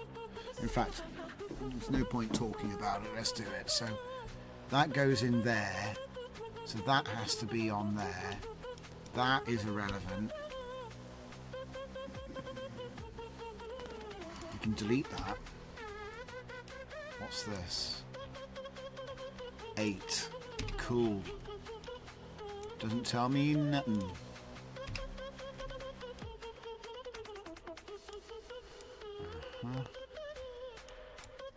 So yeah, this is a nice shorthand way of doing the 2 things, but if I'm honest, I don't speak Swahili. Ah, you see how the concepts that were combined are getting split apart by these?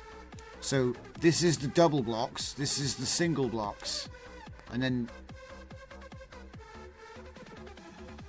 Ah, it's going to do it again, is it? Oh, okay, it hasn't. So we're going to get the combination now. So this, I'm just, you know, you get them all over here. Yeah, there you go. Look at that. So it's kind of hard. It's kind of hard, but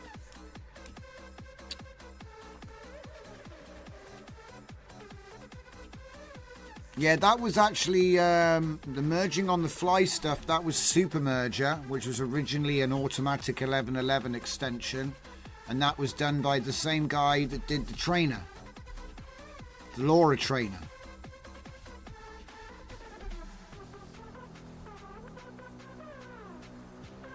like the most popular LoRa trainer. The Civic use it in their back end. Almost all the websites use.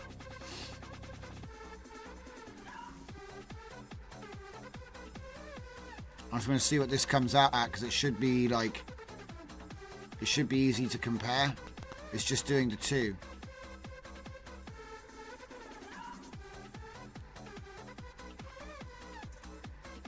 Because it was compared to the last one, I think. The last two were compared to, yeah. We're still waiting on the full set.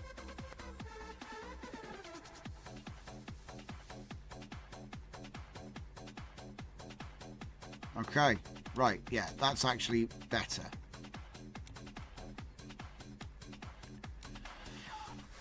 So what it's doing is it's splitting out the information that was used to build this image. It's missing stuff as well, quite a lot of stuff, because of the fact that I messed around with the blocks. They do say that some blocks are like the style, but as you can see, Flux is a little bit more complicated than that. Like, you can see elements and details and similar composition in all of them, right?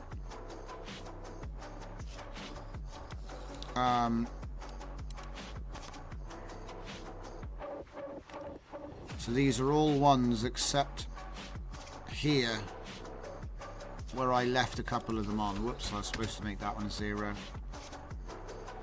What about here? So 0. Really what you got to do is you got to see what the difference is. So, like, you know, it's all well and good me doing this, and that's kind of like what this is for, really. So you can do quickly, you can just see, oh, what's the difference to compare. Let's just look at single blocks for a minute. But this is tough. You really need to just sit down for a day and just mess around with the numbers, because it's very difficult. Like, the only way to explain this stuff is for me to spend a day, and then I'd like record clips that were really good to illustrate. Because when you're doing it live, it's like, to be honest, nobody knows what you're going to get. Nobody knows.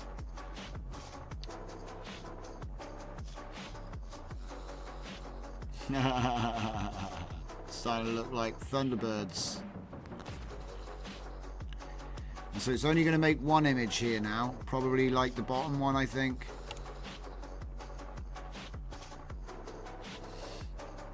What's interesting is we've almost got Cyber Society clouds. And there's a weird mottling pattern on the double blocks.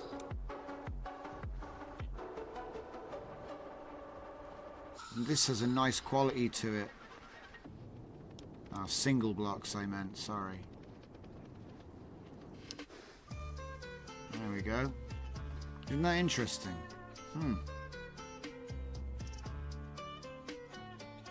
This is where all those little people are coming from. Do you know what? Like I said, I think it is possible. I think... Hang on. So if I just set them all to 1 again...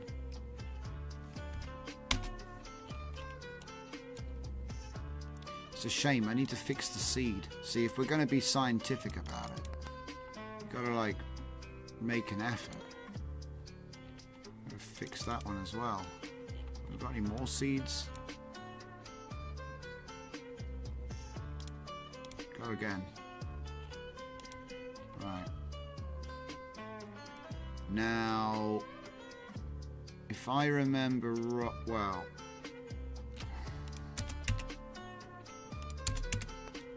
I just take out the last blocks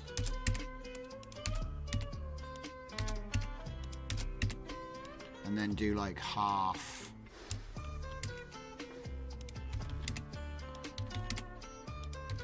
Normally what I'll do is I'll use math and I'll work out what the values need to be to make the shape of a graph, like a cosine curve.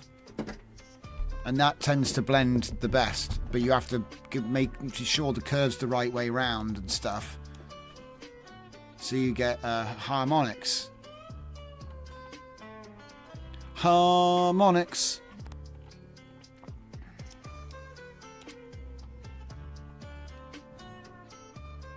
You can see it. There's the resemblance is striking. but it is way better with the double blocks. But the double blocks on their own were like super basic. So we're just looking at the single blocks.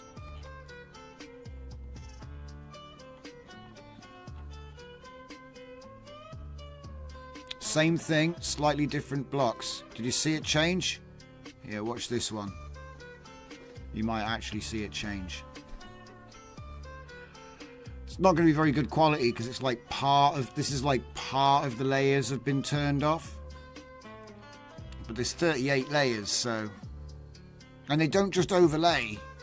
They actually combine and average. In a sense. Okay, wait for it. Completely different. See, the other one barely changed. The combination barely changed. It barely changed. But this one, completely different. Completely different. Obviously, this is both. This is just the bits we let it have. That's what this is. That's what this one's doing. So I'm kind of... Yeah, see, really, you end up just using that. You just end up just using this. I just wanted to show all the options, because the trouble with the shorthand is, you know, I mean... Let's see what Claude makes of it. I'm not going to give him any... I'm going to give him nothing.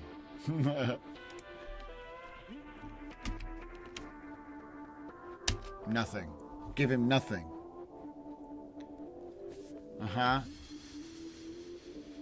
Wow. Target weight bias in specific linear layers. Damn. Well, anyway. I'm way over time, guys. I gotta go. I gotta drive to London again tomorrow, but hopefully things will be getting back to normal. Because all the disruption is pretty much done. So yeah. Hopefully business as usual tomorrow. Watch out for the pings to get some news for the alerts. And I'll look forward to seeing you soon. Thanks for watching, guys. See you next time.